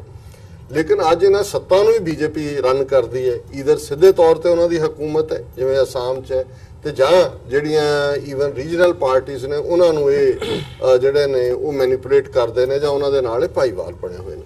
ਹੁਣ ਇਸ ਕੰਟੈਕਸਟ ਦੇ ਵਿੱਚ ਜੇ ਅਸੀਂ ਦੇਖੀਏ ਕਿ ਇੱਕ ਪਾਸੇ ਦੁਨੀਆ ਭਰ ਦੇ ਵਿੱਚ ਸਿੱਖ, ਜਿਹਦੇ ਵਿੱਚ ਪੰਜਾਬ ਔਰ ਭਾਰਤ ਦੇ ਬਾਕੀ ਸੂਬਿਆਂ ਦੇ ਸਿੱਖ ਵੀ ਨੇ, ਉਹ ਘੱਲੂਘਾਰਾ 84 ਦੀ 35ਵੀਂ ਦੁਖਦ ਯਾਦ ਮਨਾ ਰਹੇ ਨੇ, ਔਰ ਤੁਸੀਂ ਜੇ ਭਾਰਤੀ media, electronic, print, Twitter, Instagram, ਇਹ ਸਾਰਿਆਂ ਨੂੰ ਦੇਖੋ, ਪੁੱਜ ਕੇ ਉਹੀ ਕੁਝ ਲਿਖਿਆ ਜਾ ਰਿਹਾ ਹੈ, ਉਹੀ ਆਰਟੀਕਲ, ਉਹੀ ਬਿਹੇਵੀਅਰ ਜਿਹੜਾ ਕਿ 35 ਸਾਲ ਪਹਿਲਾਂ ਜਦੋਂ ਕਿ ਦਰਬਾਰ ਸਾਹਿਬ ਤੇ ਹਮਲਾ ਕੀਤਾ, ਜਿਸ ਤਰੀਕੇ ਦੇ ਨਾਲ ਵੈਲਕਮ ਕੀਤਾ ਔਰ ਜੋ ਰਵੱਈਆ ਸੀ ਕਿ ਸਿੱਖਾਂ ਨੇ ਖੁਦ ਹੀ ਦੇ ਆਸਕਡ ਫॉर ਇਟ। ਹੁਣ ਇਸ ਪੀਰੀਅਡ ਦੇ ਵਿੱਚ ਅਸੀਂ ਦੇਖਦੇ ਹਾਂ ਕਿ ਆਲ ਆਫ ਅ ਸਡਨ, ਹਾਲਾਂਕਿ ਸ਼ਿਲੌਂਗ ਦੇ ਸਿੱਖ ਜਿਹੜੇ ਨੇ 1863 ਦੇ ਵਿੱਚ, 1849 ਚ ਪੰਜਾਬ ਅੰਗਰੇਜ਼ਾਂ ਨੇ ਕੰਕਰ ਕੀਤਾ ਹੈ। ਜ਼ਾਹਰ ਹੈ ਨਾਰਥ ਈਸਟ ਦੀ ਕਬੀਲਿਆਂ ਦੇ ਨਾਲ ਡੀਲ ਕਰਦੇ ਉਹਨਾਂ ਨੂੰ ਵੀ ਪ੍ਰੋਬਲਮ ਹੋਈ ਔਰ ਉਹਨਾਂ ਨੇ ਸ਼ਿਲੌਂਗ ਦੇ ਵਿੱਚ ਆਪਣਾ ਕੰਟੋਨਮੈਂਟ ਬਣਾਇਆ ਫੌਜੀ। ਔਰ ਉਦੋਂ ਅਜੇ ਇਹ ਫਲਸ਼ ਔਰ ਟਾਇਲਟ ਸਿਸਟਮ ਨਹੀਂ ਸੀ ਜਿਹੜੇ ਅੱਜ ਤਾਂ ਸਾਨੂੰ ਪਤਾ ਵੀ ਨਹੀਂ ਵੀ ਕਦੇ ਫਿਜ਼ੀਕਲੀ ਕਿਵੇਂ ਉਸ ਗੰਦ ਨੂੰ ਚੁੱਕਿਆ ਜਾਂਦਾ ਸੀ। ਅੱਜ ਵੀ ਭਾਰਤ ਦੇ ਵੱਡੇ ਹਿੱਸੇ 'ਚ ਉਹ ਹੈ। ਸੋ ਉਹਨਾਂ ਨੇ ਮਾਝੇ ਦੇ ਇਲਾਕੇ 'ਚ, ਅੰਮ੍ਰਿਤਸਰ ਜ਼ਿਲ੍ਹੇ 'ਚੋਂ, ਜਿਹੜੇ ਵਿਚਾਰੇ ਬਹੁਤ ਗਰੀਬ, ਜਿਨ੍ਹਾਂ ਨੂੰ ਦਲਿਤ ਸਿੱਖ ਜਾਂ ਮਜ਼ਹਬੀ ਸਿੱਖ ਕਹਿੰਦੇ ਨੇ, ਜਿਨ੍ਹਾਂ ਨੂੰ ਸਵੀਪਰ ਵੀ ਕਿਹਾ ਜਾਂਦਾ ਸੀ ਅੰਗਰੇਜ਼ਾਂ ਦੀ ਉਸ ਟਰਮੀਨੋਲੋਜੀ 'ਚ, ਉਹ ਇੱਥੋਂ ਭਰਤੀ ਕਰਕੇ ਲਗਾਏ। ਔਰ ਜਿੱਥੇ ਅੱਜ ਸ਼ਿਲੌਂਗ ਦੇ ਵਿੱਚ ਉਹ ਵਸੇ ਹੋਏ ਨੇ, ਜਿਹਨੂੰ ਪੰਜਾਬੀ ਲੇਨ ਕਹਿੰਦੇ ਨੇ, ਉਹ 1863 ਤੋਂ ਜਿਹੜਾ ਵੀ ਲੋਕਲ ਉਹਨਾਂ ਦਾ ਕਿੰਗ ਜਾਂ ਦੂਜੇ ਸੀ ਉਹਦੇ ਨਾਲ ਐਗਰੀਮੈਂਟ ਹੋਇਆ ਉਹਨਾਂ ਨੇ, ਕਿਉਂਕਿ ਉਹਨਾਂ ਦੀ ਡਿਊਟੀ ਮੇਨਲੀ ਕੈਂਟੋਨਮੈਂਟ ਸੀ, ਫੌਜੀ ਕੈਂਟੋਨਮੈਂਟ ਦੇ ਲਈ। ਹੁਣ 1863 ਤੋਂ ਲੈ ਕੇ ਹੁਣ ਤੁਸੀਂ ਦੇਖੋ ਕਿ ਭਾਈ ਇੰਨੀਆਂ ਜਨਰੇਸ਼ਨਾਂ ਬਾਅਦ, ਹੁਣ ਕਿਉਂਕਿ ਉਹ ਪੰਜਾਬੀ ਲੇਨ ਦਾ ਏਰੀਆ, ਵੱਡੀ ਮਾਰਕੀਟ ਜਿਹੜੀ ਹੈ ਉਹਦੇ ਨੇੜੇ ਆ ਗਿਆ, ਇਹ ਸੂਬਿਆਂ ਦੇ ਤੌਰ ਤੇ ਡਿਵੈਲਪ ਹੋ ਰਹੇ ਨੇ।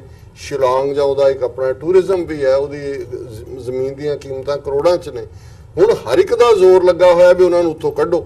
ਸਟਾਰਟ ਜਿਹੜਾ ਉਹ ਲੋਕਲ ਤੋਂ ਹੋਇਆ ਔਰ ਇਸ ਵੇਲੇ ਹਾਲਤ ਇਹ ਹੈ ਵੀ ਬੇਸ਼ੱਕ ਯੂਨਾਈਟਿਡ ਸਿੱਖਸ ਨੇ ਉਸ ਕੇਸ ਨੂੰ ਲੜਿਆ ਔਰ ਮੇਘਾਲਿਆ ਹਾਈ ਕੋਰਟ ਨੇ ਸਟੇ ਦਿੱਤਾ ਹੋਇਆ ਕਿ ਭਾਈ ਉਹ ਆਪਣਾ ਅਪਰੂਵ ਕਰਨਗੇ ਜਿਹੜੀ ਉਹਨਾਂ ਦੀ ਓਨਰਸ਼ਿਪ ਹੈ ਜਨਰੇਸ਼ਨ ਆਫਟਰ ਜਨਰੇਸ਼ਨ।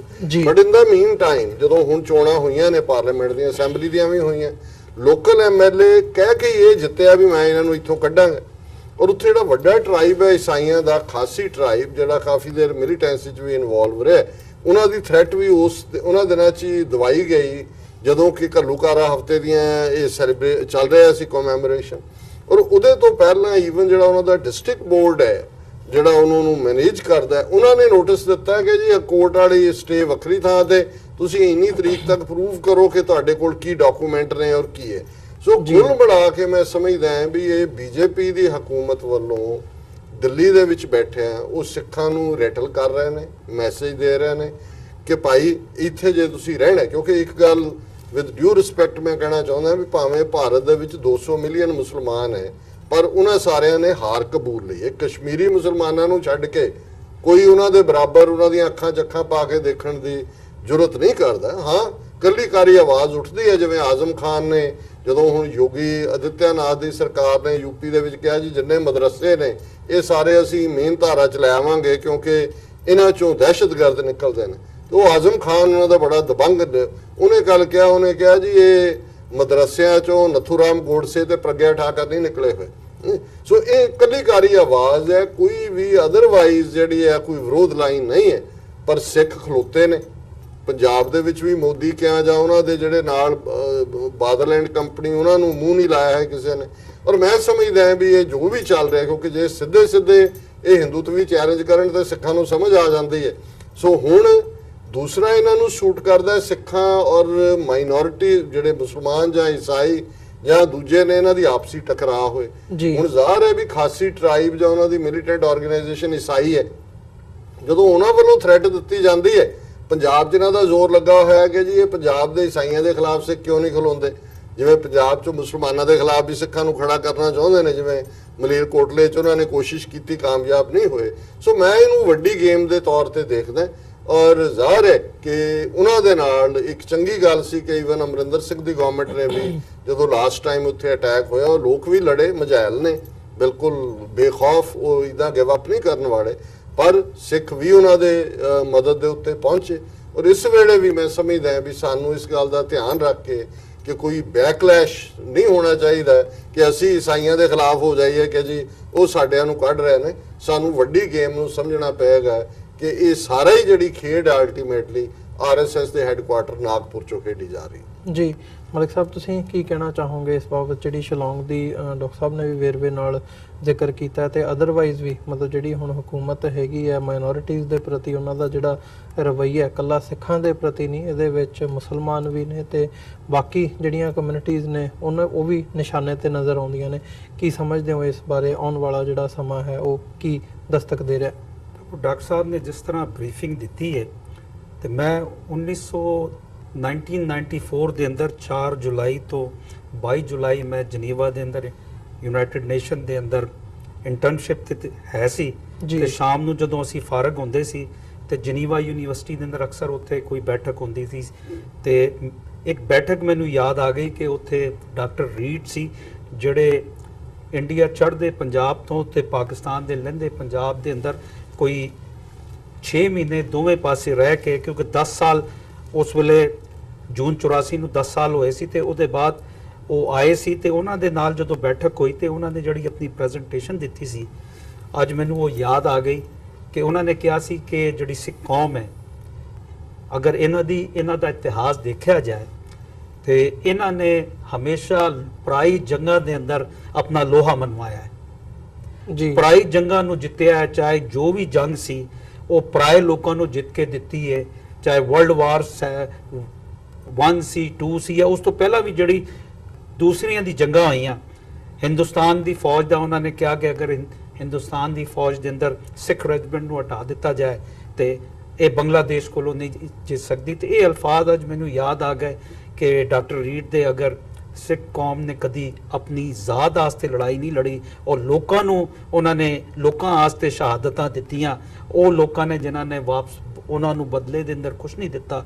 ਤੇ ਅੱਜ ਮੈਂ ਸਮਝਦਾ ਕਿ ਵਕਤ ਆ ਗਿਆ ਹੈ ਕਿ ਉਹਨਾਂ ਨੂੰ ਆਪਣੀ ਜਿਹੜੀ ਆ ਆਪਣੀ ਤਹਿਜ਼ੀਬ ਦੀ, ਆਪਣੇ ਧਰਮ ਦੀ ਤੇ ਆਪਣੀ ਸ਼ਨਾਖਤ ਦੀ ਜੰਗ ਜਿਹੜੀ ਆ ਉਹ ਲੜਨੀ ਪੈਗੀ, ਕਿਉਂਕਿ ਇਤਿਹਾਸ ਜਦੋਂ ਹੀ ਬਣਦੇ ਆ ਦਲੇਰ ਕੌਮਾਂ ਜਿਹੜੀਆਂ ਦਲੇਰ ਹੁੰਦੀਆਂ, ਲੇਕਿਨ ਦਲੇਰੀ ਉਸ ਕੰਮ ਕਿਸੇ ਕੰਮ ਦੀ ਨਹੀਂ ਅਗਰ ਅਸੀਂ ਦੂਸਰਿਆਂ ਨੂੰ ਆਪਣੀ ਦਲੇਰੀ ਤੋਂ ਮੋਢਿਆਂ ਤੇ ਬਿਠਾ ਕੇ ਅਸੀਂ ਆਪਣੇ ਉੱਤੇ ਹਕੂਮਤਾਂ ਕਰਵਾਨੀਆਂ।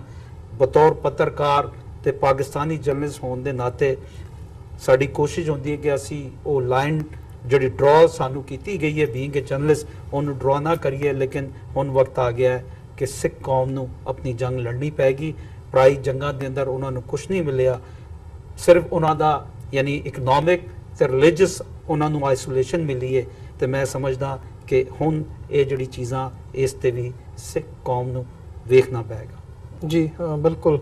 ਸੋ ਮੈਂ ਉਮੀਦ ਕਰਦਾ ਜਿਹੜੇ ਦਰਸ਼ਕ ਅੱਜ ਸਾਡੇ ਨਾਲ ਜੁੜੇ ਹੋਏ ਆ ਉਹਨਾਂ ਨੂੰ ਸਾਡੀ ਜਿਹੜੀ ਅੱਜ ਦੀ ਸਾਰੀ ਵਿਚਾਰ ਚਰਚਾ ਸੀ ਜ਼ਰੂਰ ਪਸੰਦ ਆਈ ਹੋਵੇਗੀ। ਸੋ ਅੰਤ ਦੇ ਵਿੱਚ ਤੁਹਾਡੇ ਦੋਵਾਂ ਦਾ ਧੰਨਵਾਦ ਕਰਦੇ ਹਾਂ, ਤੁਸੀਂ ਸਟੂਡੀਓ ਦੇ ਵਿੱਚ ਆਏ ਤੇ ਆਪਣਾ ਸਮਾਂ ਕੱਢ ਕੇ ਸਾਡੇ ਨਾਲ ਵਿਚਾਰਾਂ ਦੀ ਸਾਂਝ ਪਾਈ ਹੈ, ਫਤਿਹ ਦੀ ਸਾਂਝ ਪਾਈ ਹੈ ਜੀ। ਅੰਤ ਦੇ ਵਿੱਚ ਵਾਹਿਗੁਰੂ ਜੀ ਕਾ ਖਾਲਸਾ, ਵਾਹਿਗੁਰੂ ਜੀ ਕੀ ਫਤਿਹ।